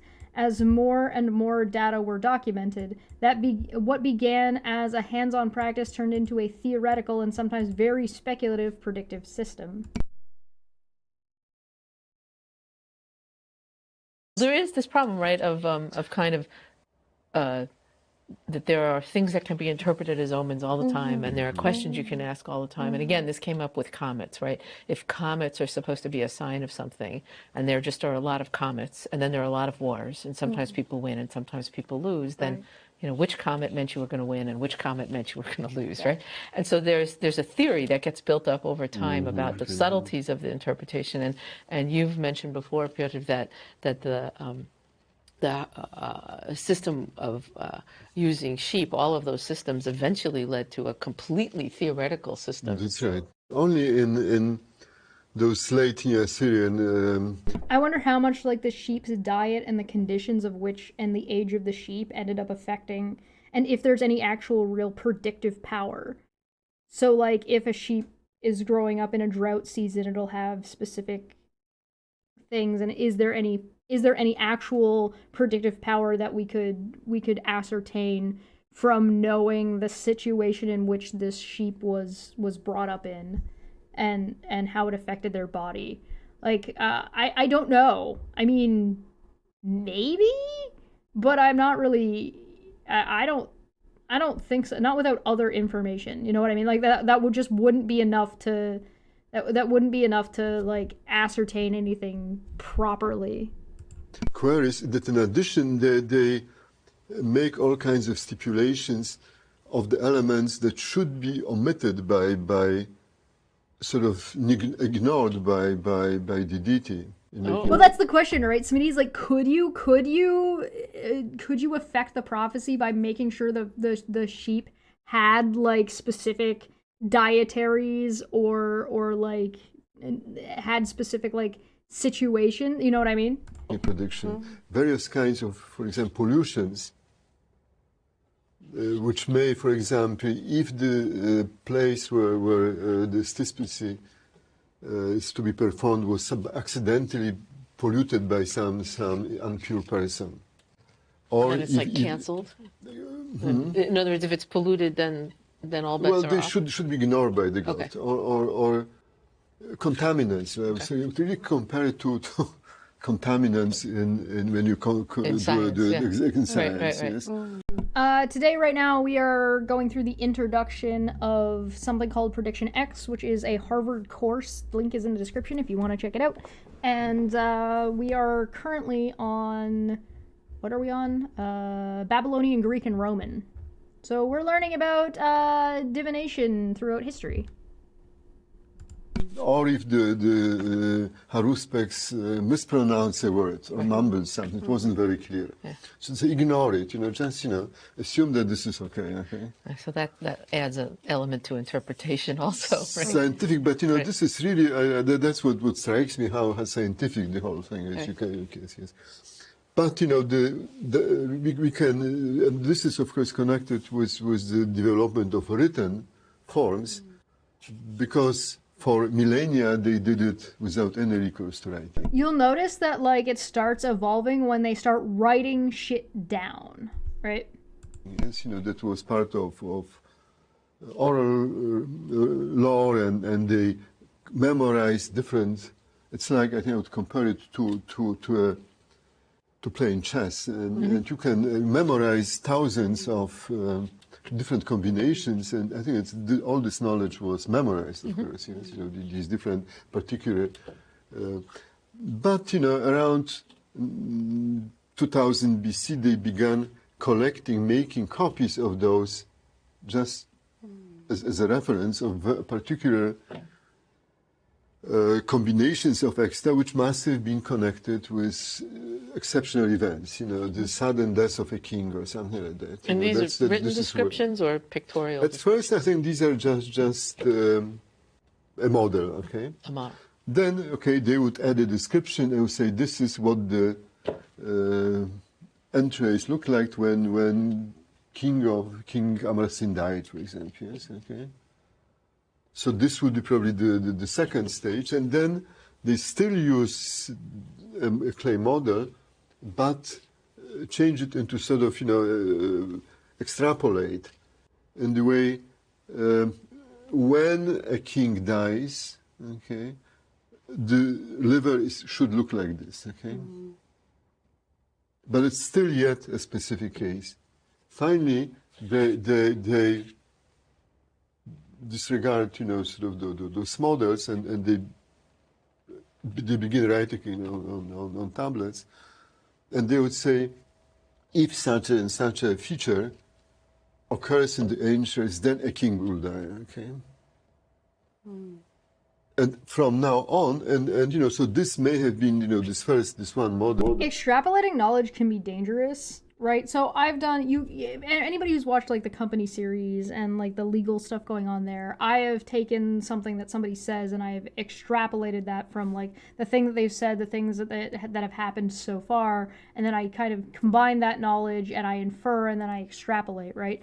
But it's important that when you're extrapolating to be clear that that's what you are doing, that you are in fact extrapolating information. You're extrapolating based on what on this structure or this foundation. And if the foundation isn't good, the extrapolation isn't going to be good.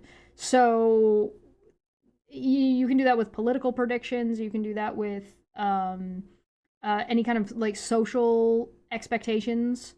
You can do that with like prediction of predicting polls, anything like that. This one omen may have referred to a real occurrence, yes, real historical event in the real configuration of extra, yes. But now it becomes possible to generate completely artificial omens, okay?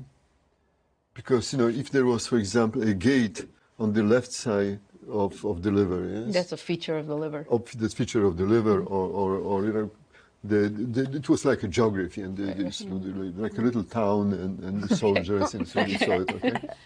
So if there is a guard or a finger for the another, is there a finger on the left side, which probably would be bad because left is bad, yes? So then you could create an opposite omen if there is a finger on the right side of the same feature, okay? Then you can multiply the number of... Notre Dame predicted COVID. Dude, please tell me you have a citation for that. I would love to know which part that was, because I missed that. I'm not aware of that. So if you have like a something I can look up to read what Notre Dame's prediction of COVID was, I would actually really love to read that. That sounds like a good time to me. Figures.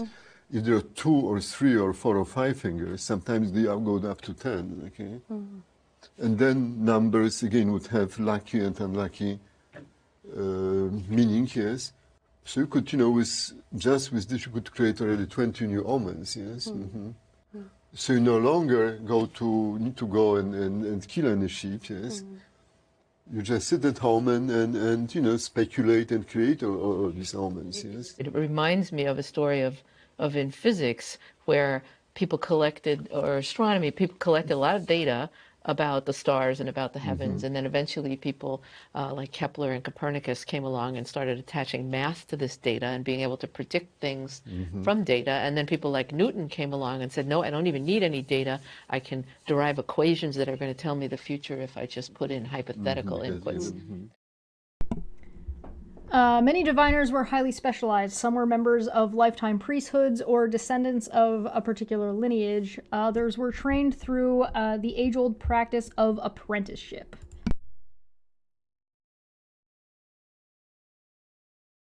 Were there like schools for this? In other words, if you were, you know, a kid and you say, I want to go, you know, advise the emperor on the flights of birds, does this just happen to you, or do you follow some path in society to do that?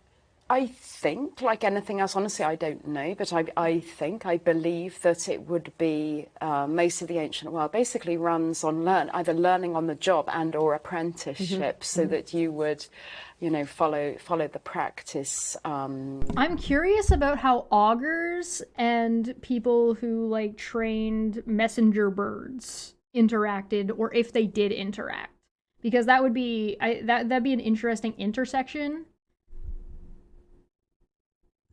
of elders, but just bearing in mind that individual office holders in Rome, if you're in high office, that gives you augury rights essentially. You have to do it, and you can take. The thing is, you can franchise it out, so you can take a specialist, but those are lifetime priesthood. So you could take a lifetime priesthood who, I guess you hope that he's not at the beginning of his training, but somehow, you know, like the at the beginning of surgeon, his you don't want the resident, experience. right, anyway. Yeah, exactly. Right. Yes, I think that the same thing. And there was a tradition which was probably formulated only in the first millennium about the origin of extispicy, and you know, they derived it from assigned it sort of to a legendary.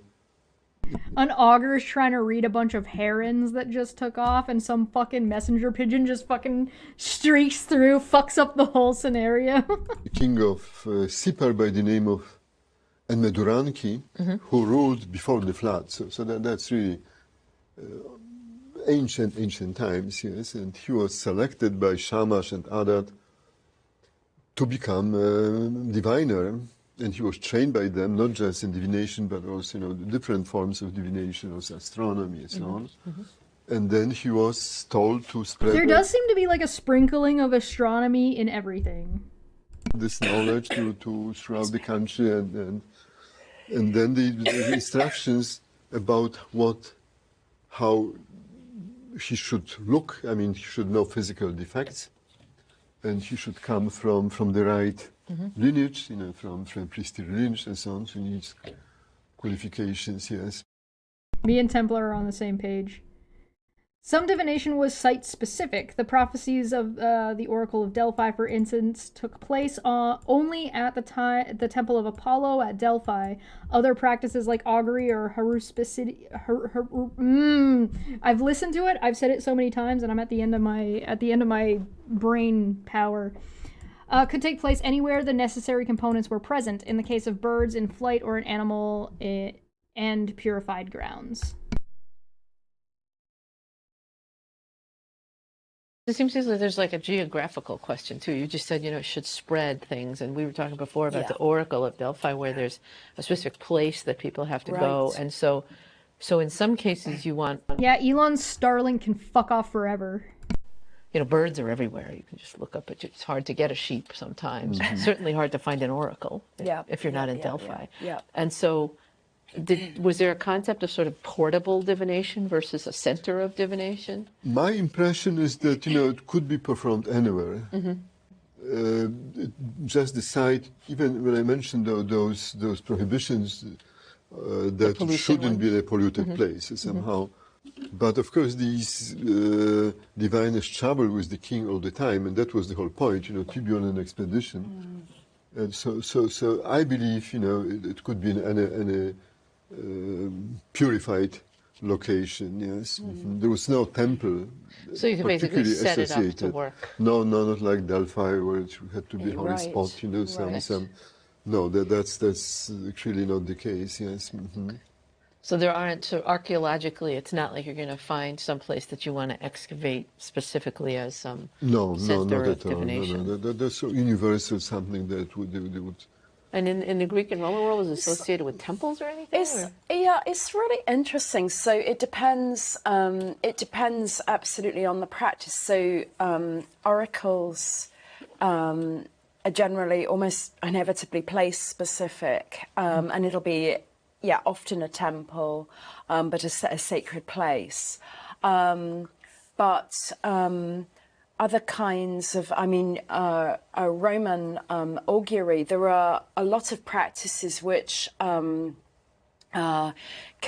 and need to be done in all sorts of places. So there's a question for this is very interesting, for the Roman Empire. So one set of augury is that you're looking for frightening, weird stuff to happen, and again, it's very related to Babylonian practices. So you want weird natural occurrences, you want weird births, you want sort of what they call monsters being born, and there's this really interesting. Do those always, by the way, mean bad things? They mean bad things. Okay, yeah, absolutely. And there's a question for the Romans of when they've started expanding beyond the city of Rome, well beyond the city of Rome, there comes a point when they start taking notice in the 2nd century BCE. They start taking notice of omens in Italy. Okay. And okay, if there's something weird happens in Umbria in eastern Italy, that means us. So that's very interesting. There's also there's the sort of the geography of where weird stuff happens and whether that means me is also very, very interesting to watch. I think that kind of stuff is interesting as well too, because you're specifically dealing with when you are making predictions on a big scale like that, and you're looking at prophecy for stuff like that, and you react to that prophecy. Again, we're back to you're self-fulfilling it. Right? If something's something bad is going to happen to Italy, and so you start prepping and moving things around, then potentially you're the thing that is now causing the bad thing to happen in Italy, right? It's you're the problem. Many predictions were political. The Roman College of Priests were responsible for informing the Senate of important omens, and the Senate would then debate their meaning. I think having the debate is probably the important part that would make it successful versus not successful, but like expert testimony today, multiple diviners could be called in, some from very far away to corroborate their peers, advise non-expert kings and politicians, or even provide alternative interpretation. No, you'll have to provide the citation as opposed to just the link. So if you can just type out what it is that I'm looking for. So if you're saying, a weird birth in Umbria means something about the particular Roman general or somebody, how do they collect a lot of? Yes, Smitty, that's a really good point. If you believe in an apocalyptic holy war in Israel, so you spend money to make that holy war happen, or if you take, if you put in, start moving powers, or you start the war, or you want the apocalypse to begin. So, if the apocalypse says, "Oh, this wall is gonna come down," and so you're like, "Okay, well, I'm just gonna go knock that wall down." You know what I mean? Records, and was it somebody's job to go back and analyze, who's the good predictor or what are the good predictors? So that's really interesting. So stuff happens, and basically it's the responsibility of the College of Priests to bring it to the Senate, and the Senate often has very long discussions about what the meaning of this or that is, and that's again coming back to what we were talking about a bit earlier on about the onus is on us as human beings to sort of work it through, and the Senate were, although they were charged with religious matters, they were essentially generally highly educated amateurs, and they had to make the judgment call. It was a little bit, I suppose, like being the jury on a trial, as we've inherited that from the... Or our current Senate trying to decide what to do about climate change. Maybe, exactly. Yes. That's, I can't believe the U.S. is running their medical policy off of 200 BCE. That's right, and that so there could be quite heated processes of working out A, whether to take it seriously at all, and B, what it actually meant. And, you know, going back to the modern analogy, did they have this idea of multiple experts, you know, giving them information, Yeah, and they different could testimony, do. and yeah. They could do. And so the interpretation would get somewhat political, shall we say. Very. And Well, I suppose this must have happened also, especially in political context, you know, especially in the Neo-Assyrian period. There's some very important decisions, so they may have consulted different diviners. Interestingly, at Mari on the Euphrates, now it's unfortunately in Syria, you have an enormous archive from Mari from the time of Hammurabi, and there are letters referring to resident diviners from different foreign countries. So these individuals functioned as ambassadors, or even more correctly, intelligence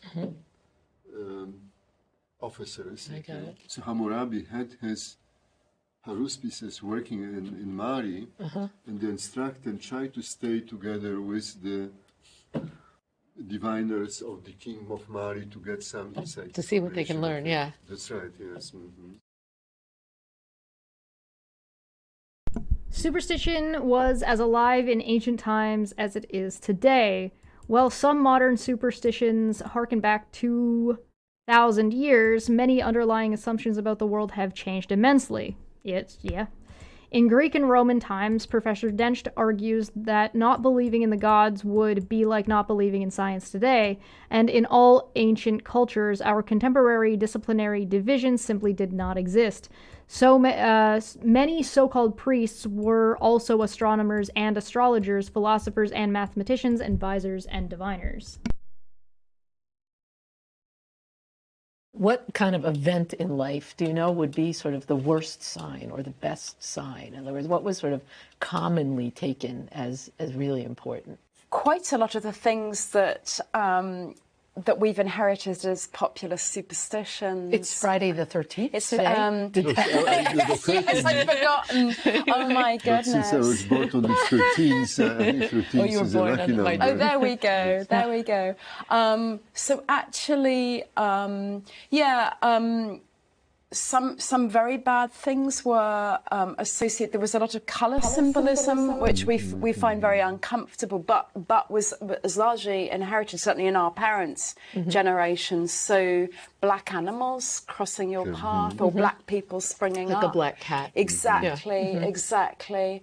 So yeah, very similar. They had a very similar range of what we would think of superstitions, and in fact they thought of as superstitions as well. I mean, the elite would think, you know, well, that's just a very superstitious person. Right. They shouldn't really give credence to these things. Right. I mean, there was some debate among Greek philosophers, for example, right, about free will versus determinism, and about how much these oracles and signs should be trusted. And I think it would be to in Greek and Roman antiquity not to believe that there are signs from the gods. That is heresy. Would be no, it's not heresy. It's like it would be about the same level as saying that I absolutely don't believe anything that science tells us. Oh, okay. It would be about this. There's a lot of people who think that way, though. Like there's a lot of people who think that they don't believe anything that science tells us, but also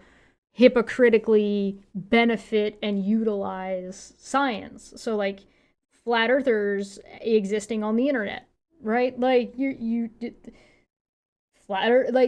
internet doesn't function if it's not a globe. Like it doesn't work because of the way information is moved, and like the physical properties of information and light being transmitted, and the way transmission works. So, like, yeah, the flat earthers. Yeah, there are a lot of people who don't believe these things, and they do sound silly in a lot of scenarios. The same. So there are a very small number of people who might come out with that sort of statement, but they would be the absolutely loony fringe. Okay. Not that I don't believe in this particular scientific conclusion. Right. I just don't believe all of I it. don't believe science. Okay. Yeah. Okay. It would be about as strange as that. But you can definitely say, oh, I don't believe that. You can say, I don't believe the gods communicate in that way, and I certainly don't believe that was a sign or it was correctly interpreted. You can chip away at bits of it. Yeah.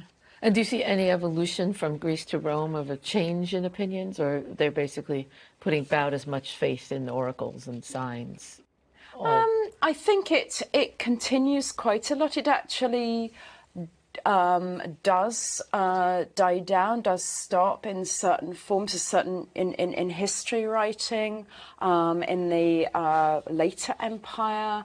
You can get people actually writing history without bringing signs in. So. 4th century, for example, so that there can be, you might. What year would see Cicero have been writing about the known and unknown? Mid 1st century BCE. So that would have been yeah, quite a long time.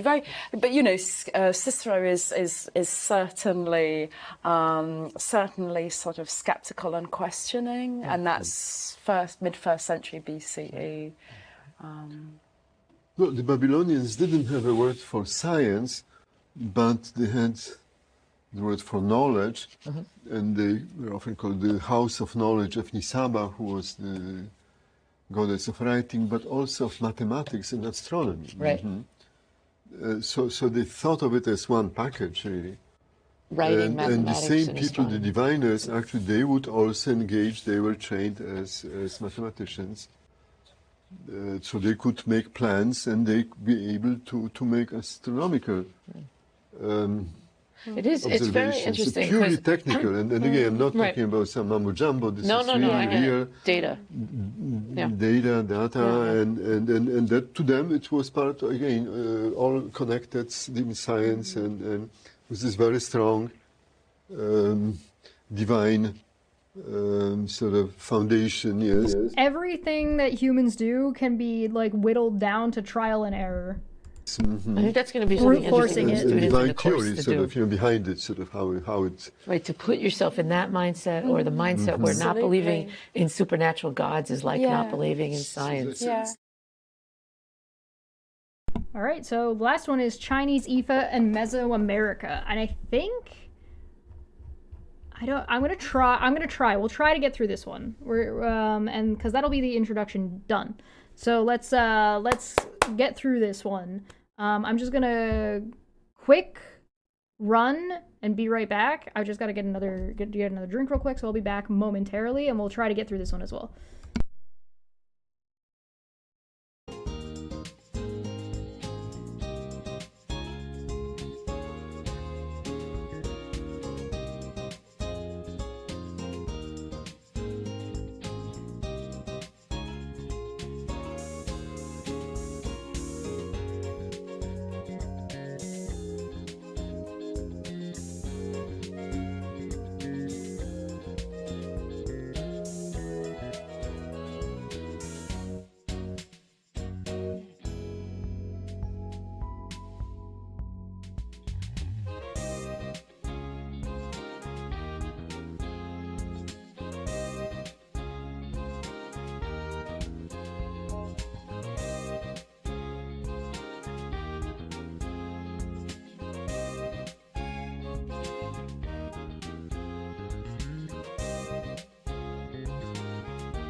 Hey, there we go.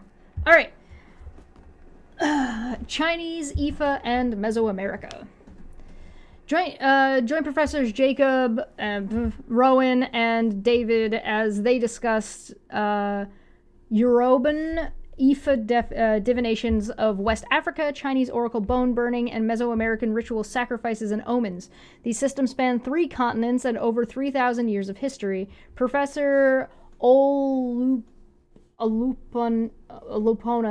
Jacob expounds how Ifa is thought of as an encyclopedia of knowledge whereby people ascertain the will of the gods by consulting a diviner. Professor Rowan Flad, shares the ancient Chinese tradition of burning certain bones in order to understand the natural world and communicate with the spirit world. And Professor Carrasco describes how early Mesoamericans construct ritual settings as a way of repeating certain cosmological events and interpreting them for contemporary and sometimes catastrophic situations. What could divination traditions from West Africa, ancient China, and Mesoamerica possibly have in common? As it turns out, quite a lot. All are understood as compendiums of wisdom that create communication with a hidden realm through ritual practice in order to glean information about the future. I mean that kind of makes sense. Like, looking at what has happened makes sense for wanting to know what is going to happen, right? So there is a degree of logic that follows, right, with what they're trying to do. So welcome to our PredictionX conversation, everyone. And we have a wide range of expertise around the table today.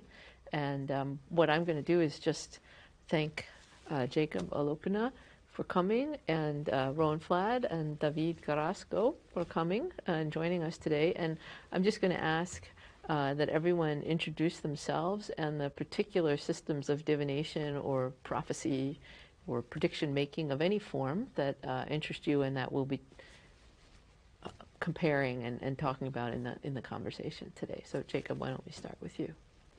My name is Jacob Olupona. I teach here at Harvard in the Department of African and African American Studies, Faculty of Arts and Sciences, and also in the School of Divinity. I have a joint appointment here. I'm a Nigerian by birth and a Yoruba, and I'm going to talk about Ifa divination system, which is the divination system known to quite a lot of people in West Africa.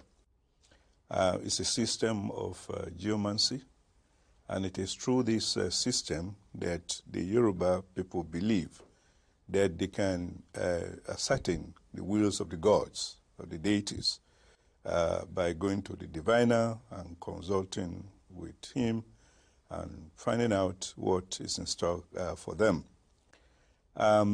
The Yoruba constitute about 50 million people in Nigeria, and they also in places like Benin. It used to be the Republic of, which used to be the Homi.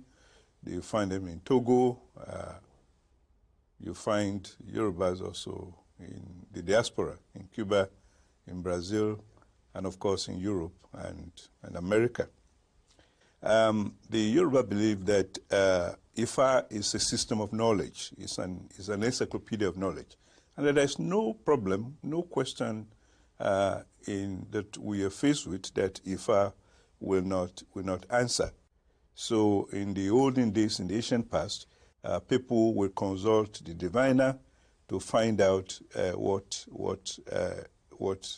is in store for them. Like I said earlier on, it varies from consultation to find out what will happen to I mean, of course it varies, right? Because it's divination. To you on the journey, the kinds of husband or wife you should have. When a child is born, you consult a diviner before you even give the name. There's a lot of like marriage consultation. Like there's a lot, like throughout history, there's a lot of marriage consultation that goes on. Because you don't want to give the wrong name. Names are very, very important. As the Yoruba will say, Oruko Roni, you behave according to your name. So it is important for the diviner to advise. Is this still true today? It is still true. In spite of the advent of Islam and Christianity that have actually taken over the society.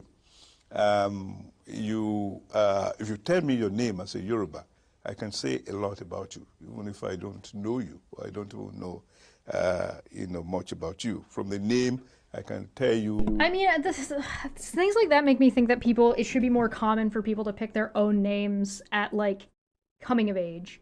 Like, I feel like you should have, like, a temporary name. Like, I feel like if I have a child, I'm just gonna call them child until they have a personality. You know what I mean?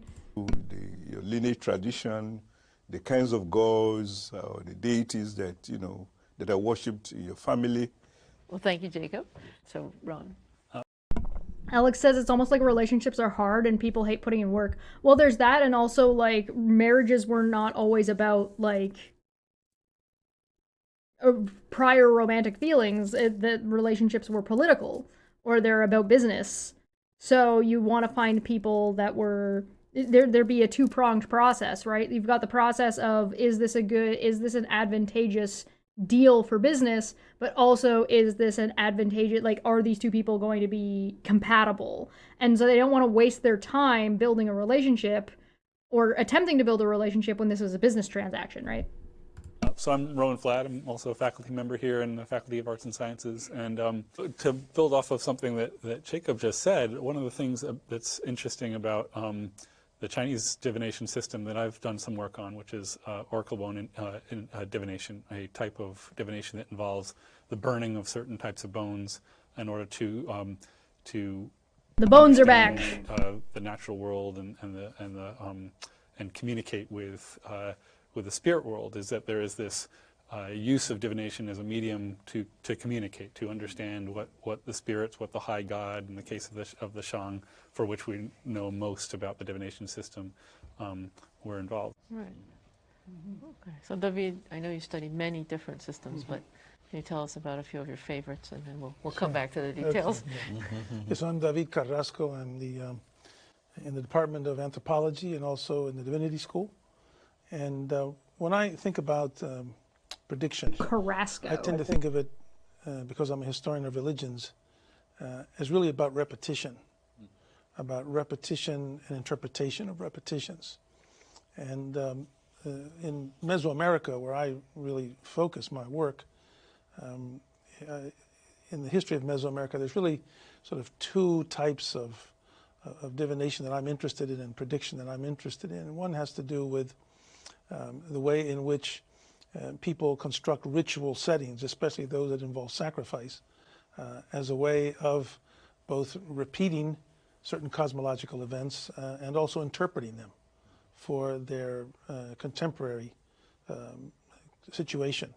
But secondly, I'm also interested in this whole question of prediction in relation to one of the great catastrophic events of Mesoamerican history, which is the conquest, so-called conquest of Mexico, or the encounter. No one ever expects the Spanish Inquisition. We see that the indigenous people who survived claimed that they had predicted this event.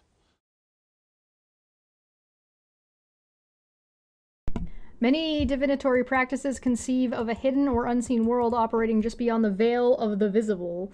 In these systems, natural phenomena are understood to be signs from this hidden, often spiritual realm. The job of the diviner is to interpret the signs. Not only do these interpretations forecast future events, but also they provide order for the otherwise chaotic world. And there's something I want to point out here real quick, is that because we interpret and experience time in a linear fashion, that doesn't mean that's what time is in its totality. It just means that we're three-dimensional beings only seeing part of the fourth dimension. So this idea that there is something like beyond our vision is not terribly untrue. It's not terribly unwise to think about it that way. From what I understand about the different systems that you're experts on, and that I'm only vaguely familiar with, some of them are more... Yeah, there's also like germ theory and quantum physics and things that are like beyond our visual sight without aid.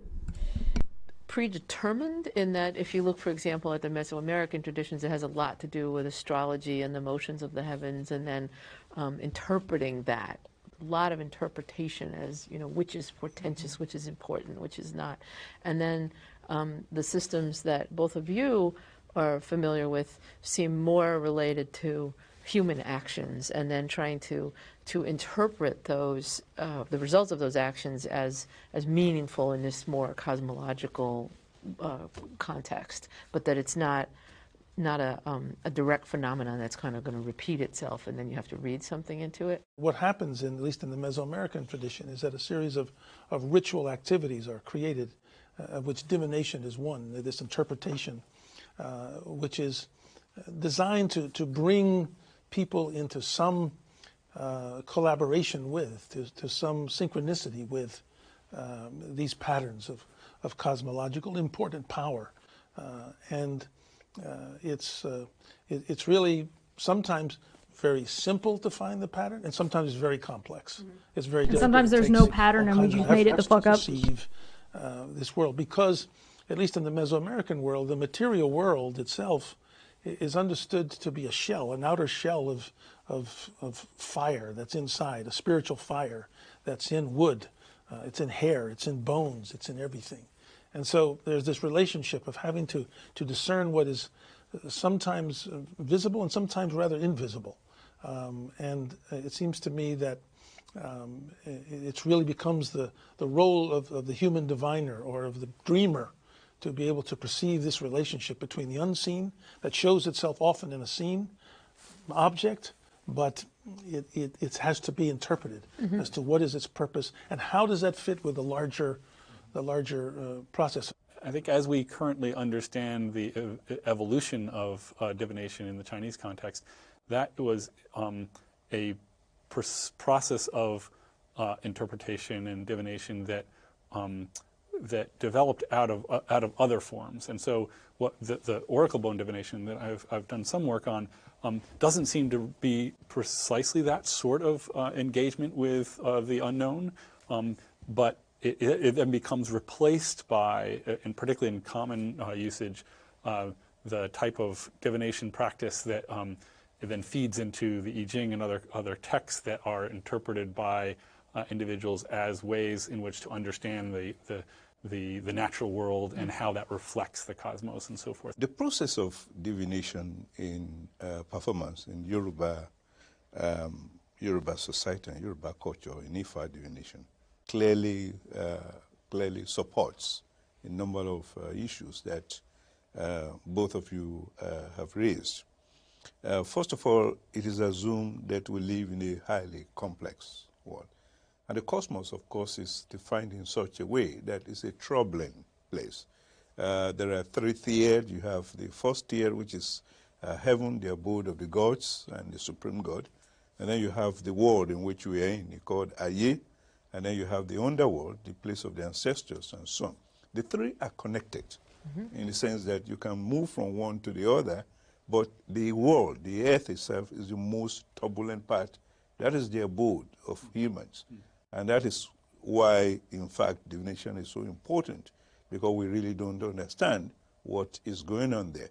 So now the diviners are enjoying through their training to use this process to help individuals and the society to be able to interpret events as they happen, and to, beyond that, to be able to prescribe the appropriate rituals for carrying out sacrifices that will bring order into the universe.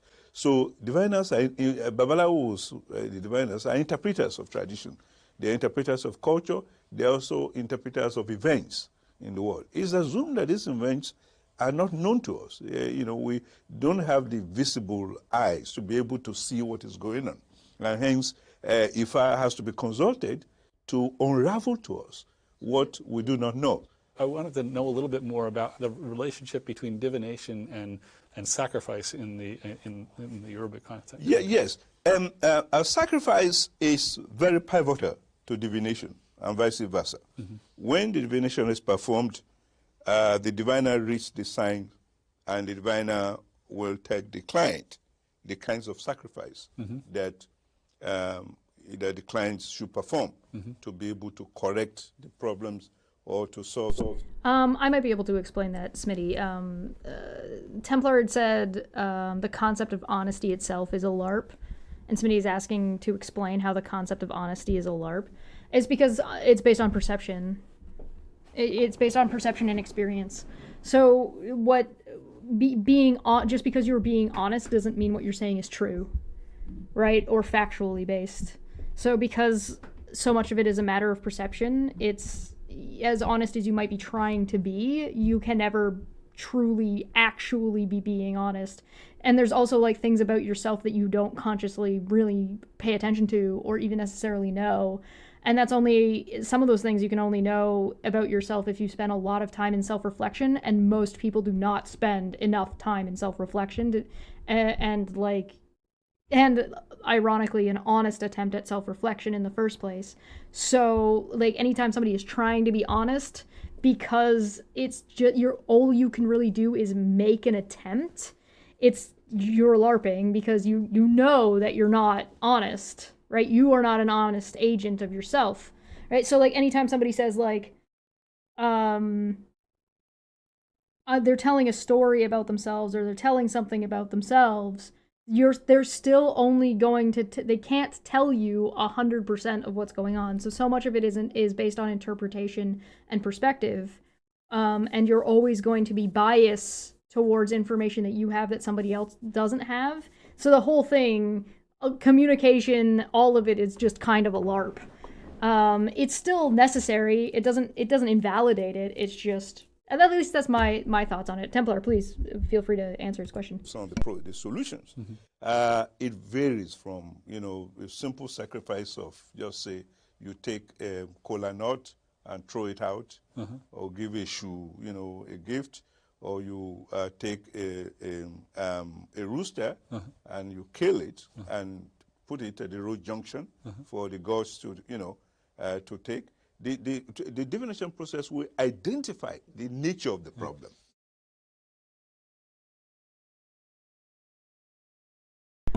In some mythologies, yeah, and yes, it was a Terry Pratchett reference. I recognize this. Yes. In some mythologies, the first people could see far into space and time, but the gods grew jealous and fogged their vision, making it hard to see into the future. Diviners were people who had been trained to open the door or gate of perception to see clearly through the fog of time. These themes transcend cultures and oceans, appearing in West Africa, Mesoamerica, and persistent today in rituals still performed in the Catholic Church. I mean, yeah, time changes perception. Older you get, the longer you've lived, the different you view things differently. And even when you look back at things, your perception changes, right? Time fogging reality, or even fogging your experience, is definitively that's a thing. It's a whole thing. It's interesting because one of the main themes, one of the main motivations for this course is that humans really want to know their own future. And I think that today we don't think about it quite as much. Sometimes because we don't like what our future looks like. We're talking about climate change and finance and epidemiology and things later in the course, and some of those, the predictions we make today are quite bad, and I think people don't want to think about them in their everyday life. But it almost seems like, I mean, society is a LARP, right? Like, we live in a society. We all just agree to play by these rules. These rules don't necessarily exist, nor do they have to exist, right? As if many, thousands of years ago, and maybe today still in the Ifa tradition, that people are more connected and that they really want to see through to this other world. One of the things that Jacob said I found very interesting was, in response to your question, is about who can see these kinds of patterns. Right. Not everybody can see them. You have to have all this training. Well, in the Mesoamerican case, what you have is a mythology, some stories that say, in the beginning, when human beings were created, they could see as well as the deities. They could all see everything, and they had this vision to penetrate to great distances. And then the gods, they didn't like this about human beings. So what they did was they created what is called like breath on a mirror. They breathed on the eyes of humans so that they could no longer see in this penetrating way. I feel that way sometimes. Yeah, I feel that way. And therefore, what you need is people who have been through this training in order to do it. Now, the other thing that Jacob said, it was interesting, this idea of opening the door. This opening the door. And the idea is the same. It's that you open the door of vision. You open the door of being able to see, just as you've opened the door to actually go into another place.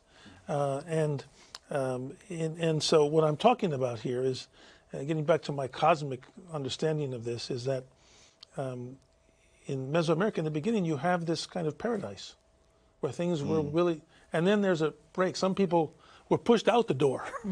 They were made blind. And they're trying to get back in to be connection, able to see, and they do it through these diviners and so forth. Let me give you one example. Sure. There may be a recitation that deals with This one guy's mic volume is fucking cranked. With particular verses that the diviner will have to recite when he comes out of the divination, house. That is where the diviner will undergo the last sets of rituals before he becomes a diviner.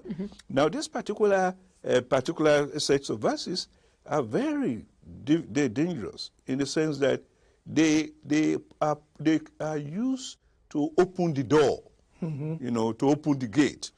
So the diviner will recite that, and before he enters the his room after coming out of the divination house. It is the same type of poems that are also recited in ritual context to make difficult deliveries. So when you want to deliver a baby and it's very difficult, the diviner can recite that incantation and believe, of course, that the child will come out. So the diviner becomes a doctor in that context. That's another thing. But what is also very interesting is that we see similar patterns in other religions. So these rituals of opening the door is not difficult from the ritual that is performed by an Anglican bishop who is taking over his diocese. The bishop has just been made the bishop. He has to take over his cathedral. So he wears his mitre, he carries this cross, and then he goes to there and knock on the door 3 times. Open for me the gate of the, so that I can enter it and worship the Lord. And then they open it and they begin to sing the psalm, the Lord is my shepherd. It's the same pattern in world religions as, my friend has mentioned. Yeah, there's a lot of these, like, there's a lot of common themes and patterns in the way these religions and science separated out, and like where they came from and what they were trying to do. Diviners were part of the fabric of daily life. From the catastrophic to the humdrum, divination did more than predict the future. It also retroactively made sense of the past and grounded the present in shared traditions and narratives. Today, the roles once played by diviners have perhaps been taken up by a host of professionals, from economic to scientists to newscasters. All of these examples are very down to the individual. They're very like in the population, what do you do if you have a toothache, et cetera. Whereas my familiarity with the Mesoamerican situation is that it's much more of a grand tradition, and that may just be my misunderstanding. Well, it's what does the king do if he has a toothache? Right, yeah. So David, do? Illuminate me, please. Yeah.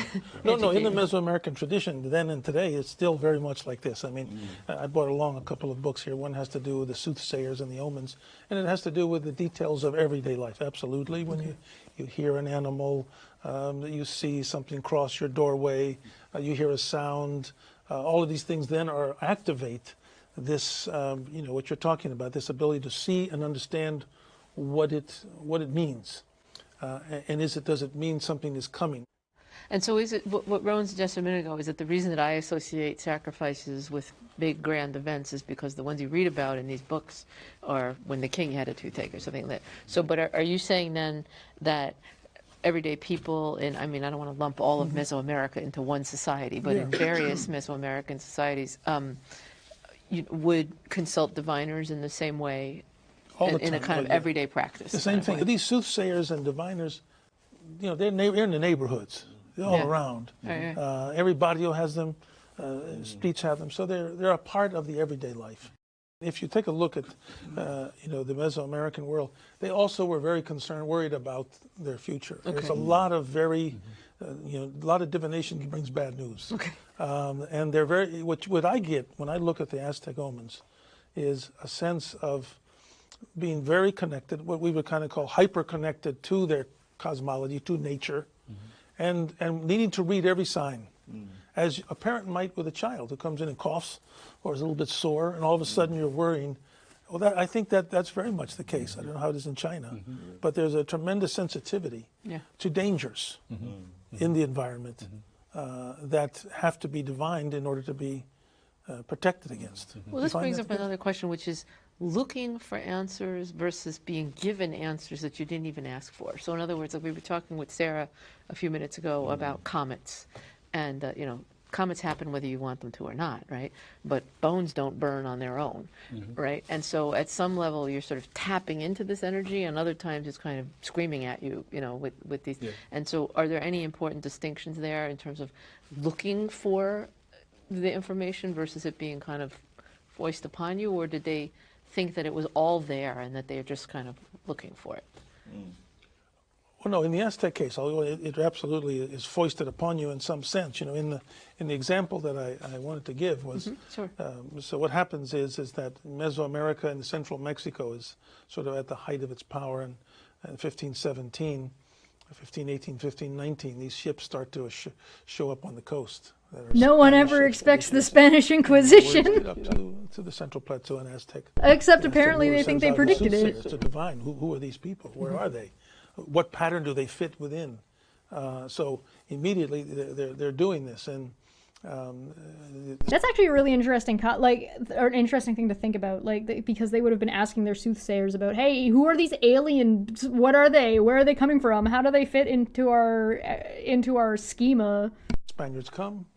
The War of Conquest takes place, where the Spaniards are helped by, I mean, 80% of the Spanish army is other Indian communities. Anyway, what happens is when the Spanish priests come into the Valley of Mexico 10 years later and they start to interview these people, they say, oh, look, 10 years before the Spaniards came, in answer to your question, there were all kinds of signs in the universe that we didn't want to see that came smashing into us. And there was a comet. There was a lightning strike that hit the main temple. There was floods, but the floods were not cold water, they were hot water.